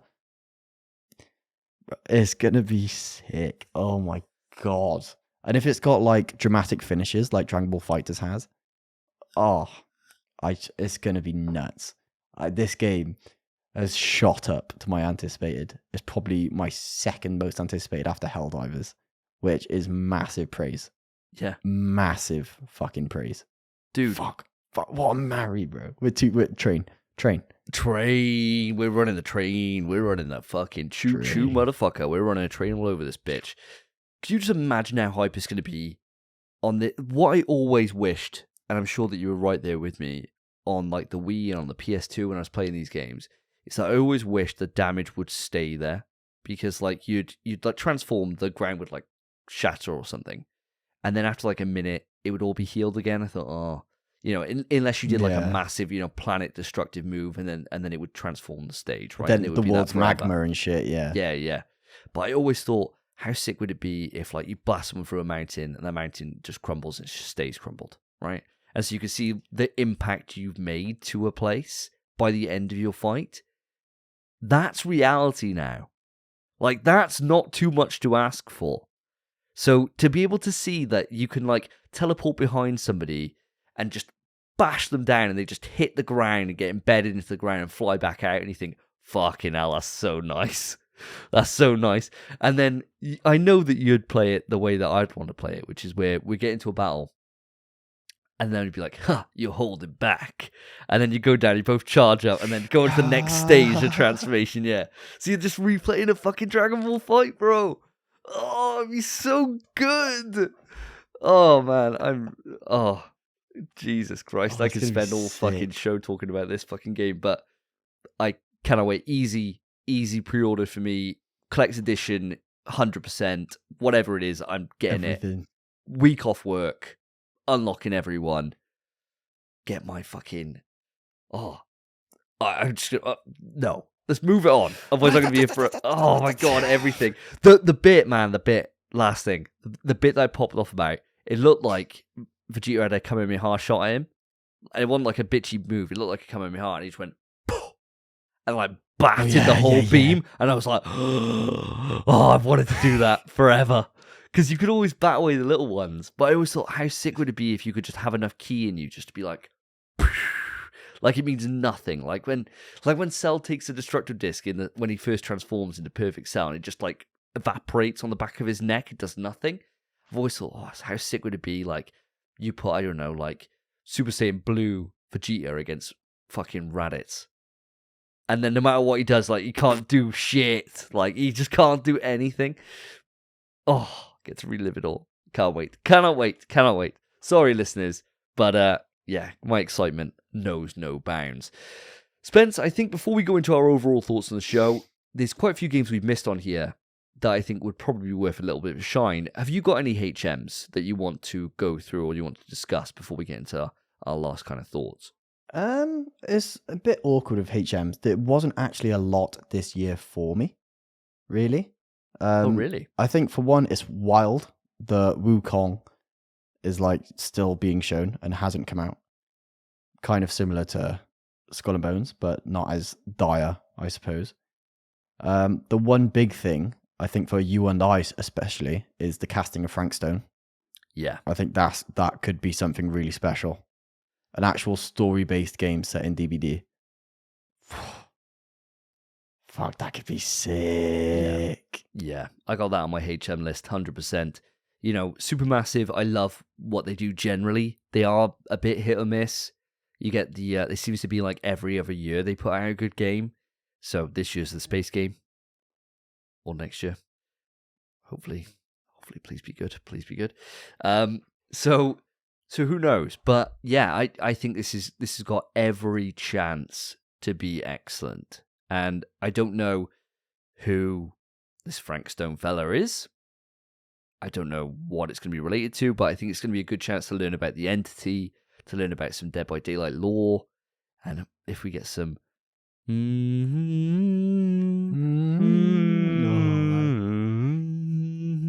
chucked in for good measure, sign me up. Yeah, I think this has every chance to be a great game. Yeah, I think the casting Frank Stone is definitely a big one. I think the other game that I would like to see a bit more of was The Last Sentinel. If you remember that one. Ooh, no, I don't. It's kind of like a bunker of a family being attacked, and she gets blasted the mother gets blasted by something, and she says, "Don't worry, the something is here." Or I think whatever she's called, the Sentinel's here, or whatever. Yeah. All the Asian girls, right? Yeah, I remember. Yeah, but they turn out to be like robots or cyborgs or something. Yeah, they're like not real people. And she shows up and just bodies everyone, and I was like, "Oh, fuck, that's sick." So it's something I'd need to see gameplay for. But that cutscene that we were shown looked beautiful, and it looked very cool. So that's something I'd like to see more of. But yeah, mate, that's mostly it for my HMs. It was a bit of a duff year for me. So not sure about you. Did you have any other games that stood out to you? I feel like as if I'm going to come out on the scoring on this very different from you and Phil, by the sounds of it, because there was loads here that spoke to me. So I won't go through all of them, but I'll go through a few. So the first one I want to raise up is Don't Nod's next game, which is called Lost Records, coming out in late 2024. So Don't Nod, the guys behind Life is Strange. Anything they do, I will fucking be all over it like a flying shit. No matter what it is. And this looked like more of the same in terms of Life is Strange-esque. They're fucking phenomenal. You know, I've played all their games. I love them all. No reason to think I won't love this. So it's something for me to look forward to in late 2024. And it's actually something that I don't want to see again. I'd rather not see an awful lot for this. Because I have so much faith in the studio that they'll deliver an experience that I'll enjoy, that I kind of just want to go in a bit blind on it, to be honest. So I know I'm going to end up seeing stuff. I know it's impossible doing what we do. But yeah, really excited by that one. I was going to say, I'm a massive Life is Strange fan as well. So it did speak to me as well, that one. I forgot about it for a moment. But it did look just beautiful. And the art style is the spit of Life is Strange. Yeah. The spit of it, which is an art style I think you and I have just grown to love at this point. Beautiful. Definitely on my list, but I do have a backlog of Don't Nod games at the moment. So I'd need to get there first, but definitely one that spoke to me as well. And then the next one, I'm surprised you didn't mention this one, Spence, but maybe it could just be that slipped your mind. The first Berserker, Kazan. This game looks nuts. The art style on this looks amazing. It looks so cool. I mean, you can pull the trailer up now if you want. If you want another watch on it. I've got it on my screen, mate. You carry on. It is beautiful, and to me, it looked like we're getting a lot of these kind of sword and kind of samurai kind of games coming out a lot, and I think that's why like Rise of the Ronin and stuff like that aren't really speaking to me at the moment. But this just, not to use a pun, cut through the pack and just really stood out to me as something really special. I got goosebumps watching it. and I cannot wait to see some more of this game. This is something I want to see a little bit more of. It's caught my attention. Yeah, like you said, I did forget about it. I'm watching it now, like reminding myself of the trailer. It's kind of like anime cross. The way the characters looks like Breath of the Wild with the cell shading, the way that's done. But the combat is like Dark Souls, but a bit more arcadey, I suppose. Yeah. Like it looks really good. Like a bit like Neo. Yeah. Yeah, I didn't play too much of Neo. I should actually play that more. Jesus, that looks sick. Okay. Nah. That looks sick. All right. Hey, wait. This game might be sick. The more I'm watching this trailer, the better it looks. So you might be bang onto something, mate. I might have missed this when I went toilet or something. But yeah, it looks fantastic, actually. I'm not sure if it's something I'd jump at right away. Because I need to play Liza P still. And that's high on my list, Jedi Survivor. Yeah, I gotta play that. But it's definitely a game that's now on my radar. Glad to see it on your honorable mentions. Something I look forward to seeing again in the future. But for the moment, there's bigger games on the list, you know? Definitely. And I think the last one I'll raise before then we move it into our final thoughts. And there's I got so many games. Jesus Christ, so many on here that I really enjoyed. The Sega trailer. Getting a new Golden Axe. Getting Shinobi. Getting Crazy fucking Taxi. These are games that I grew up on, man. Especially like Golden Axe, dude. That was like a game that I literally grew up on, you know, from my Sega Mega Drive. So being able to have those experiences, and Shinobi looked immense. Looked absolutely immense. So yeah, I love the way Sega did it and just came out, yeah, here's all these games that we've got in the pipe at the moment. Look forward to more information soon. So yeah, definitely HM, something to keep an eye on. Wait and see more. With that, let's move it into our overall thoughts. And let's kick it off from the man over in the States, Mr. Philippoy. Right. To finish things off, we're going to give you a rating. Now, I think for that show, it was a 7 out of 10. There wasn't a lot in that show that really got me excited. And last time, I literally shook the plane with excitement when I watched the Video Game Awards. But this time round, it was just a little meh. 7 out of 10. Now, ultimately, the games I've highlighted, Space Marine 2, we all knew I was going to be marrying that girl. OD, yes, incredible stuff. But it's an Xbox game, guys, and we're on the PlayStation Nation over here with the PlayStation podcast. So unfortunately, we're not going to be getting 9s. We're not going to be getting 10s on this show. I think it's a 7 out of 10. Now, that's my rating. That's me signing off from Orlando. I'm going to throw it back to the lads in the studio. Peace. So Phil coming in with a strong 7 out of 10, or actually quite a weak 7 out of 10, saying it's one of the least times he's enjoyed the Game Awards. Spence, best thing to do is find out what you're thinking, because I've got a feeling I'm the outlier here. Yeah, I mean, 7 out of 10, fair play, Phil. I mean, it's Jeff Keighley's show. Usually you're a big fan of Jeff Keighley's show. And I think probably Kojima not bringing in Death Stranding 2 like we all thought he was going to might have hindered that result as well.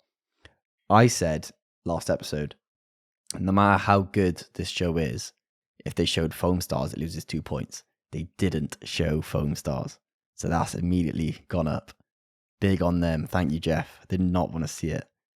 But the more I think about the Game Awards, I really thought this was a duff year. But after sitting on this podcast, this episode, and looking through the list of games, Sparking Zero, God of War Valhalla, and or just the absolute amount of games we've gone through, which actually are now on my list. And the Old Gods of Asgard performance we saw from Alan Wake 2. Oh, what a performance. I think, granted, there was nothing that blew my mind. I still think the best reveal we had was probably Valhalla. It's either that or Sparking Zero. So with that in mind, I would give it an 8 out of 10. But a low 8. It's just at an 8 out of 10. I would not give it higher. It didn't have an Elden Ring or a Bloodborne or a God of War. It had DLC.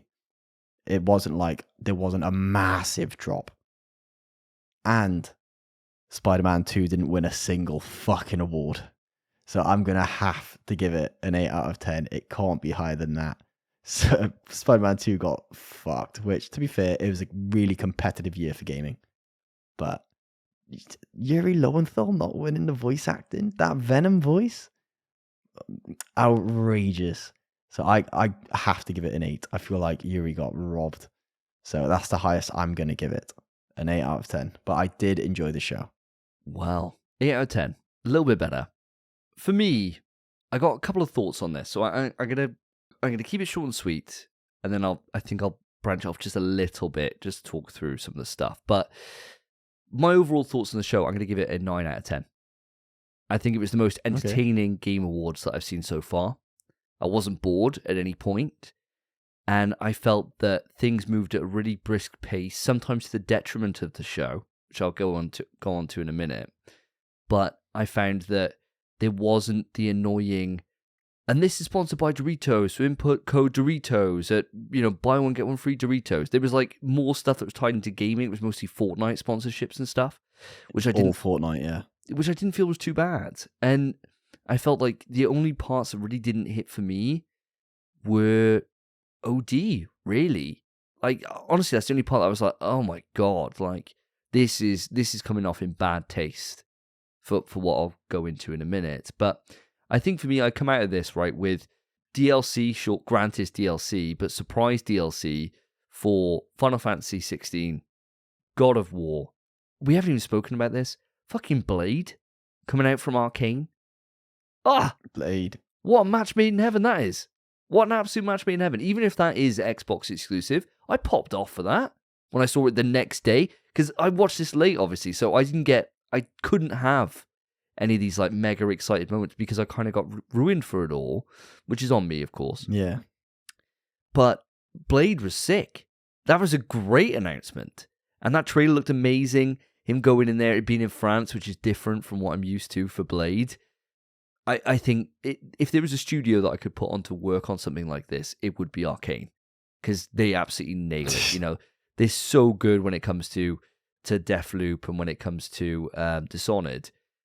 It's great. The only thing that kind of concerns me a little is that it's third person. I don't know why they wouldn't go first, but we'll ignore. Oh, mate, I'd say third person's completely fine. My concern is how well their last vampire game did. Yeah. We'll brush over Redfall. All right, we'll brush over that. We'll put that as a blip. All right, we'll put it as a blip in their career. But in terms of we'll put it as a blip. All right, I've got faith in Arcane still. I'm not totally shaken in what they can deliver. But yeah, I think there was just a great load of announcements here that spoke to me. And as you said, nothing that shook the world. Right, like I'm not a No Man's Sky like convert. I don't adore it. We've got it. We've hardly played it, to be fair to the game. We've hardly played it, right? So Light No Fire coming out, I thought like that to end the show. I thought that was really funny, where he came out and he was promising all this stuff, and they were kind of taking the piss about how he's over-promising, right? I thought that was hilarious. The idea for that being a first planet-sized game is wild. Like, that is actually wild. And to think that you could, like, I think about in real life, where have I gone? I've not even gone everywhere in this country, In 35 years, I've not gone everywhere in this country at all. Not even in Wales. I haven't even gone to North Wales before. 35. Bro, I haven't gone to everywhere in Newport. There's pubs I haven't been to. Exactly. It's wild. Yeah. It's mad. A planet-sized game is ridiculous. So, we'll wait and see. But I think there was enough here that it was just a consistent level of quality from the start to the end. And that's why I'm going to give it a 9 out of 10. Because I think in terms of like a 3.5 hour conference, it delivered the goods. And that's what you want. Damn. So yeah, I really enjoyed it. I thought I really, really enjoyed it. And as you mentioned, the musical performance was excellent as well for Alan Wake 2. So that's our initial thoughts. I want to go into a couple of little controversies here and a couple of other little bits and bobs that I think we can spin off just a tiny bit for. Because we've had a bit of something else that's just dropped on our list that we know we got to cover now. First up, how do you feel they handled the time devs got to accept their awards, Spence? Because this seems to have split the internet quite a bit. Yeah, it's a bit awful, really. And it is all because of Chris Judge last year, when everyone knows it is. And sure, he kept it short and sweet this year, but then not everyone did. Kojima did not keep it short and sweet. Anthony Mackie did not keep it short and sweet. He was shouting out to no one in that audience. He kept saying, "I love you too." There was no one saying a fucking word. Mackie. It's outrageous. I mean, some people did a really good job. I think Timothy Chalamet kept it short and sweet. And that's what they should be doing. Ultimately, the Game Awards isn't supposed to be about the guests they have. It's about who put in the most work this year and who has delivered a phenomenal experience. And the people that are getting given the awards for what they've done and what this show is ultimately about are the ones that are getting rushed and told, hurry up, please wrap it up, as the word they're saying. It's not fair. They're the ones that have put all this work in. They're the ones that deserve this time to speak to the community and to give thanks to the people they want to thank. They completely went the wrong way around it. I think for the future, and what they should have done this year, is say, just introduce the award. Don't make it about yourself. Just come on stage and just be here. Don't start talking about shit. Just, this is an award ceremony. That's ultimately what it is. Granted, most of us watch it for the reveals, not for the awards. But that is ultimately what this is about, is to pay our respects to the people who put in so much work for what we spend most of our years doing, which is playing the games they create. Awful way to go about it. Awful. I understand why they have, but they've gone about it completely the wrong way. There should just be a cap on everything. So maybe like a 2-minute cap for announcing the awards and a 5-minute cap for your thanks for the award, or 4 minutes. You shouldn't even need 4 minutes, really. Chris Judge took the piss last year. He really took the piss. But it should just be standardized. They get the most time because they've earned it. Not these people that are coming on to give the awards away, the people receiving these awards. And that's what I think they should do for the future. Yeah, well said. I think, for me, I quite liked a few of the flourishes they did and a few ways they brought things out, which I thought was quite nice. So somebody that would come out as a guest that was linked to a project that was linked to the award. So they'd have somebody they had the Fallout guys come out in the power armor, all that stuff, to read the best adaptation. And it's like, okay, this makes sense. Yeah. It doesn't feel forced, right? It's not like, I like Timothy Chalamet as much as the next guy, right? Was there a reason why he's doing Game of the Year? No, just because he's Timothy Chalamet, right? It would have been nicer if that was a dev coming out for that part, I reckon. If they had like they did last year, where they had the last year's winner come out to read it for this year's winner, right? It was nice last year for that. And I think there was a lot more of that kind of synergy that was built across the show to bring out these guests. I think a little bit differently from you in that I don't feel like the people that were coming out to the awards were taking the piss too much, other than Mackie, right? I think Mackie just wasn't entertaining, and that's the downside to it. Like, if he came out and it was like Keanu when he did his thing at E3, that's fine. Take as long as you fucking need Keanu. As long as it's entertaining, who gives a fuck, right? But the speeches, they had at the start, it got better towards the end. They got more time towards the end. I think they kind of toned it down. But at the start, somebody would come on and they'd have a translator. They'd say their first bit, "Tekimasu." The person would be like, "Thank you very much, I really appreciate it." And they'd be like, "Do, do, do, do, do, do, get the fuck off." Like, before the person's even had a chance to say anything, right? They need to put a cap on it.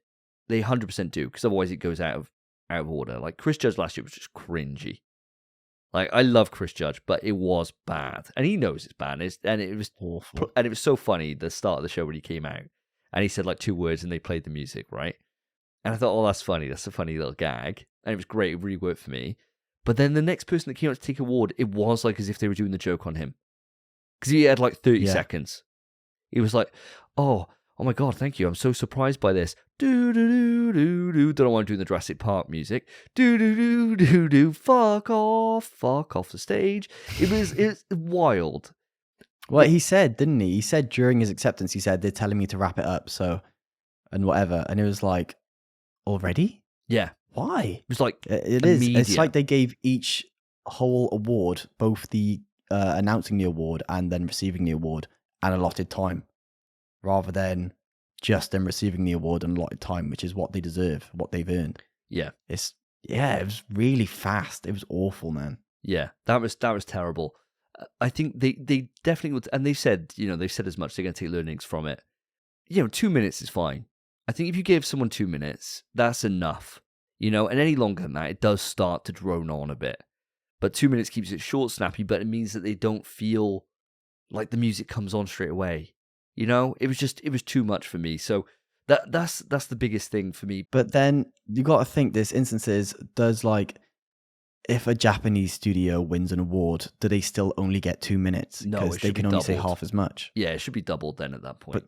But then it's a case of if every award won is by a Japanese studio, it's twice as long of the show.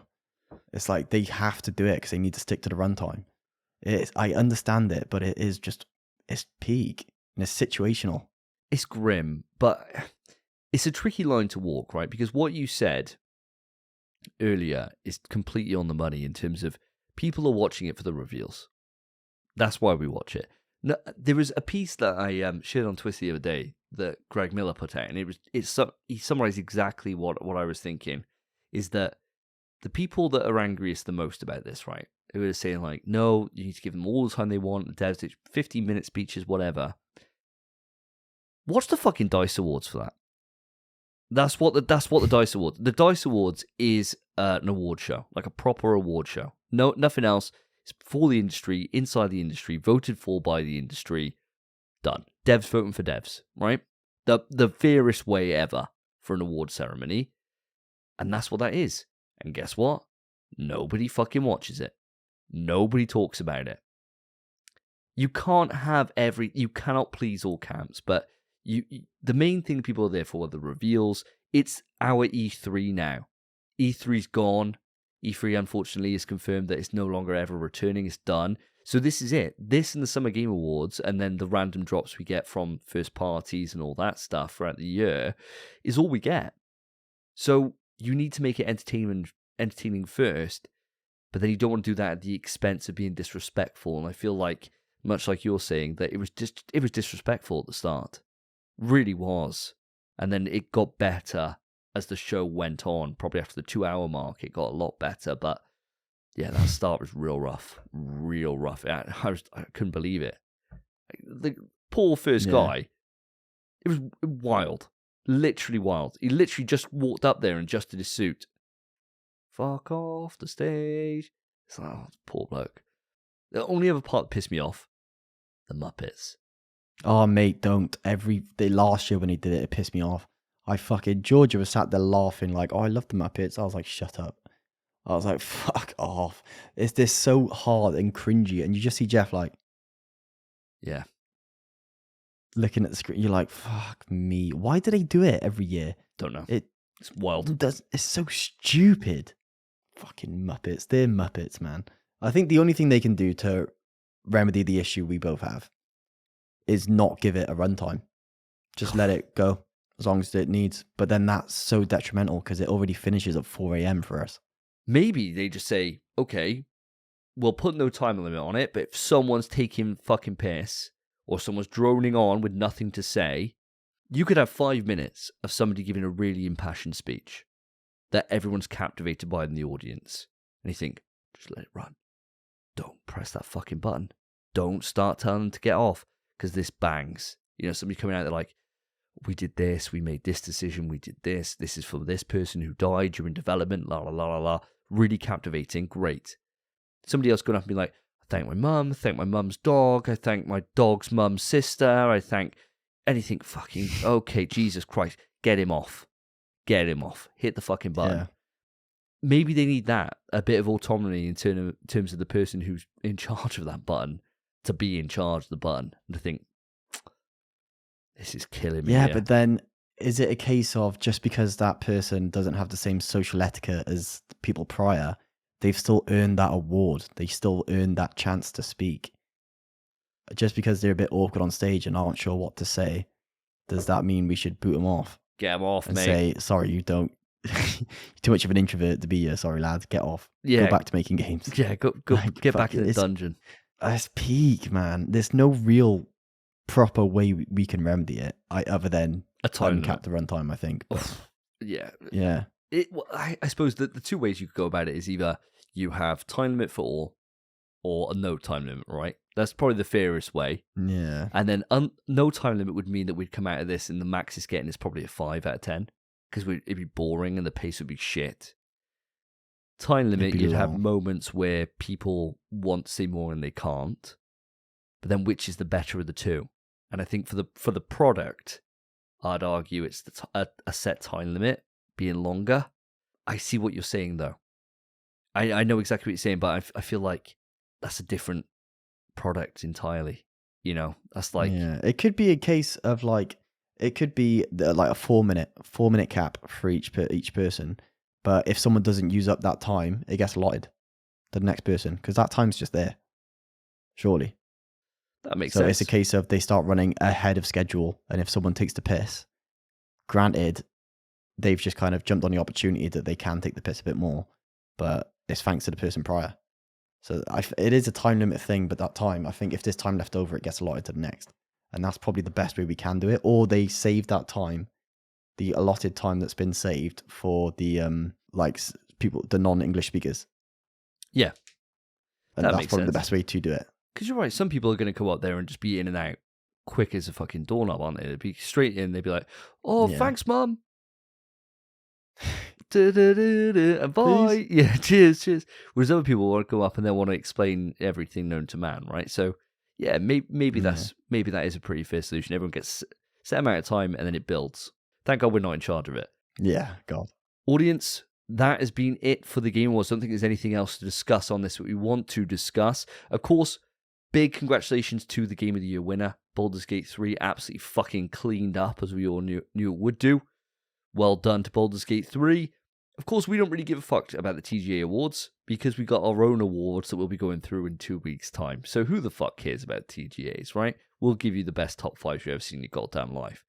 Audience, right into the show. Let us know your thoughts on the Game Awards. How would you manage the time? How would you pace it? Let us know. Write in ps3trust@gmail.com or hit us up on the socials. Now, let's dive into some breaking news.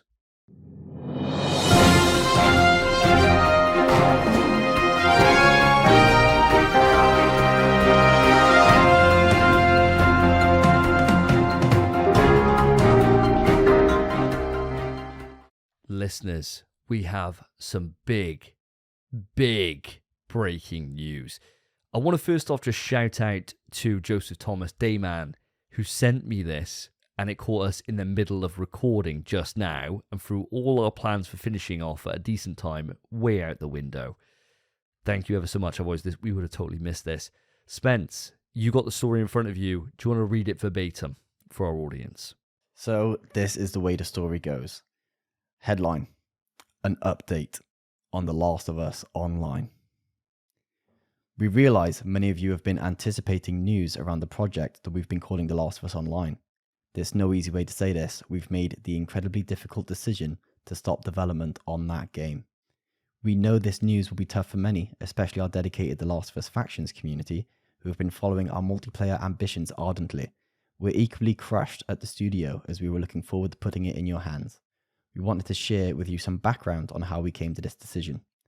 The multiplayer team has been in pre-production with this game since we were working on The Last of Us Part 2, crafting an experience we felt was unique and had tremendous potential. As the multiplayer team iterated on their concept for The Last of Us Online during this time, their vision crystallized. The gameplay got more refined and satisfying, and we were enthusiastic about the direction in which we were headed. In ramping up to full production, the massive scope of our ambition became clear. To release and support The Last of Us Online, we'd have to put all our studio resources behind supporting post-launch content for years to come, severely impacting development on future single-player games. So, we had two paths in front of us: become a solely live service game studio, or continue to focus on single-player narrative games that have defined Naughty Dog's heritage. We are immensely proud of everyone at the studio that touched this project. The learnings and investments in technology from this game will carry into how we develop our projects and will be invaluable in the direction we are headed as a studio. We have more than one ambitious brand new single player game that we're working on here at Naughty Dog, and we cannot wait to share more about what comes next when we're ready.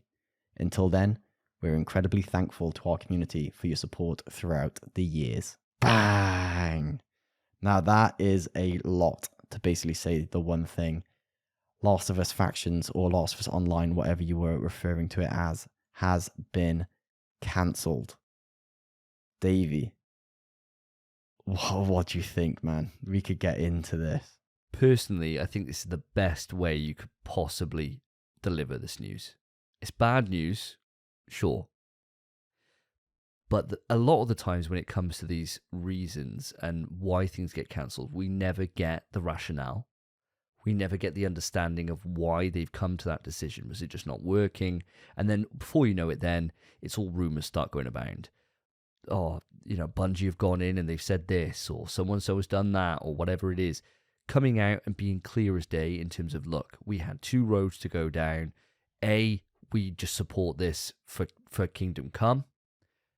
B, we give you what we always are fucking known for and what we lead the industry in. We chose to go down in option B. It's not nice news. I think they've really done this the best way they can. And I'm really grateful they've put out this statement. Oh, mate, I am in complete agreement with yourself. I turned into a fan of the Last of Us Factions when I went for my platinum of Last of Us Remastered. I actually started really enjoying it by the end, and I was super excited for Factions, or the new release of Factions, or Last of Us Online, whatever you'd like to call it. But if me getting that experience was at the detriment of Naughty Dog, and at the cost of their single-player narrative-driven games, I would have given that online game back in a heartbeat. Naughty Dog are known for what they're good at, and that is giving us these experiences, these Uncharted, these Last of Us. I am more than happy for them to sacrifice this online game, for them to keep doing the reason we love them, to keep bringing out these hit games. So as much as, like you said, this is horrendous news, it's not news I didn't see coming, because really we haven't seen anything about this game for years, and we've known about it a long time. I'm surprised it's taken them this long to come to this decision. I feel like they probably should have come to this decision maybe 3 years ago. But I do think it's the right choice for them to make. And like you said, I'm really happy they've been so transparent about how they've come to this decision and just been open with the fans about why this has happened. I think this is 100% the best way they could have gone about this. It's similar to when Metroid Prime 3 got cancelled and they said it wasn't where we wanted to be, we're just restarting and we're just telling you. This has been cancelled, and they're just complete honesty saying we want to stick to who we are. And I appreciate that so much.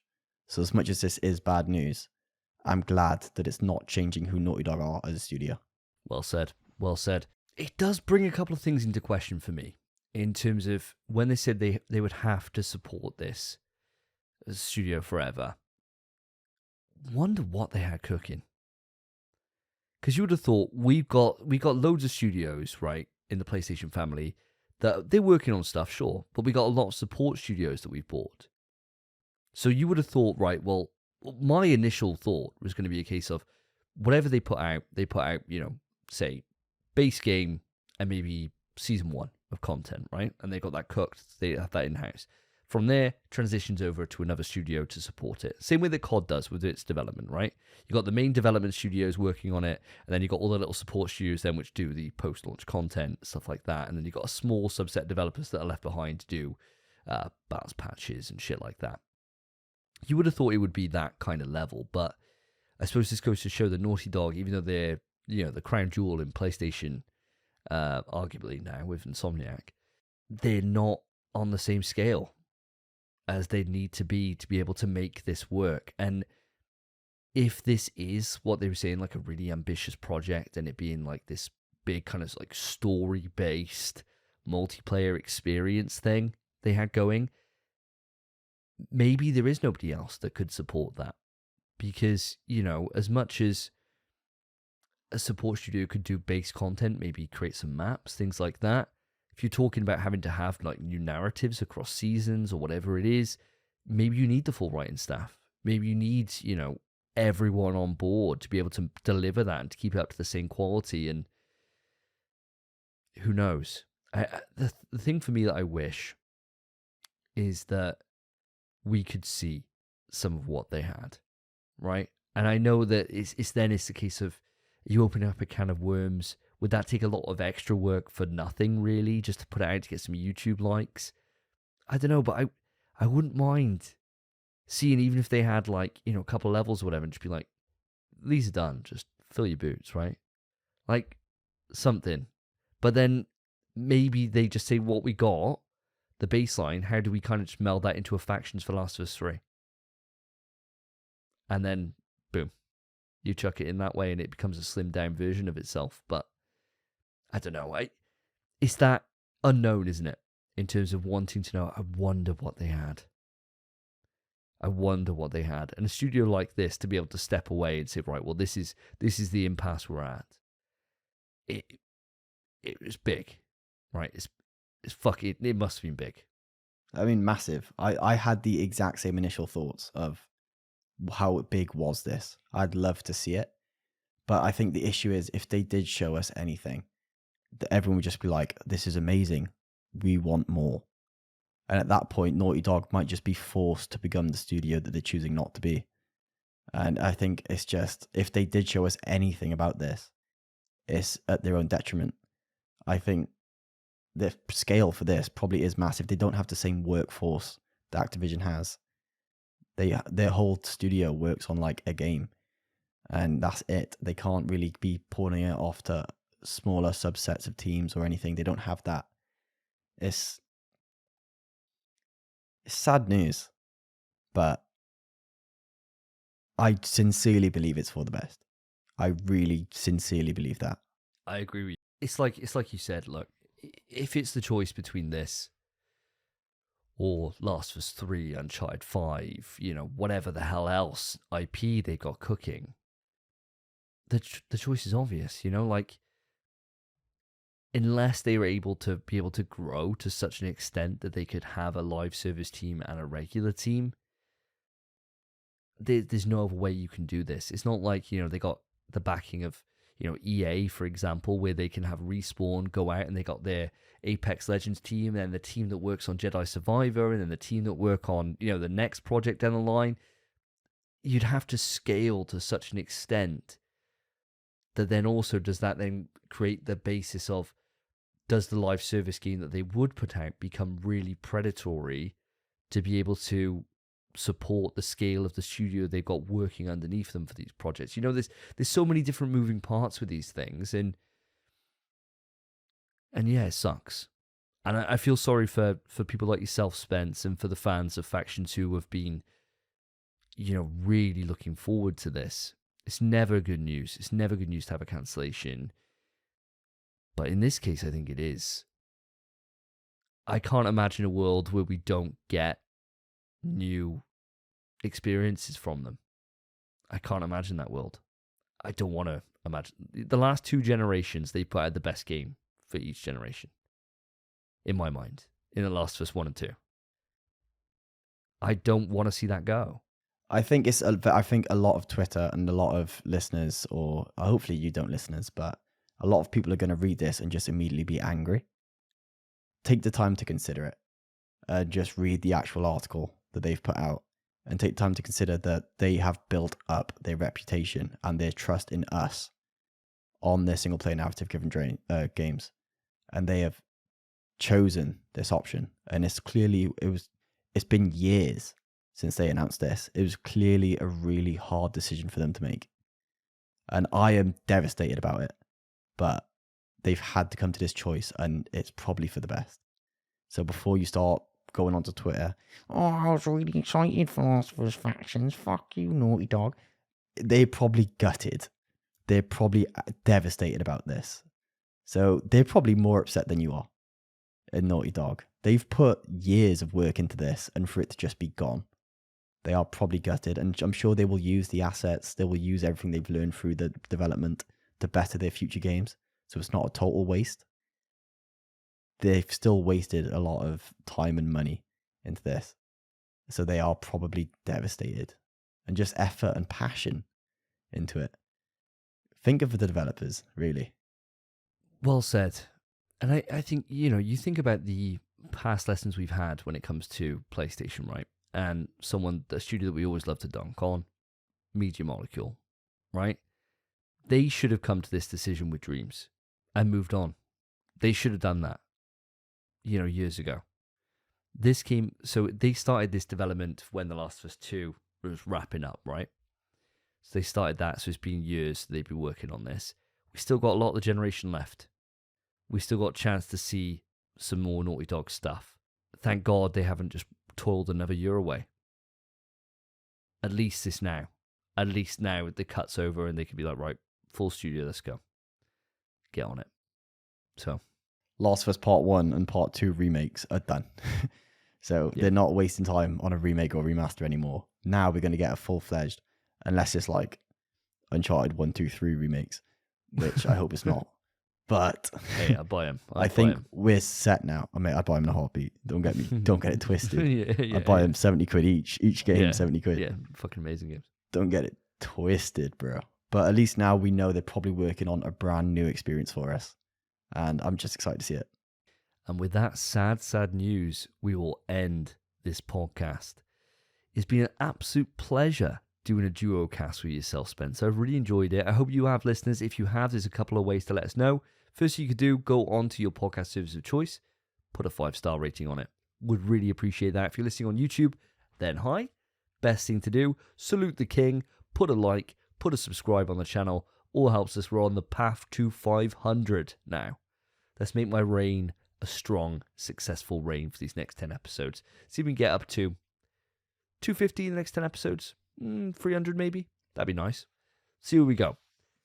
I will leave the challenge up to yourselves, audience.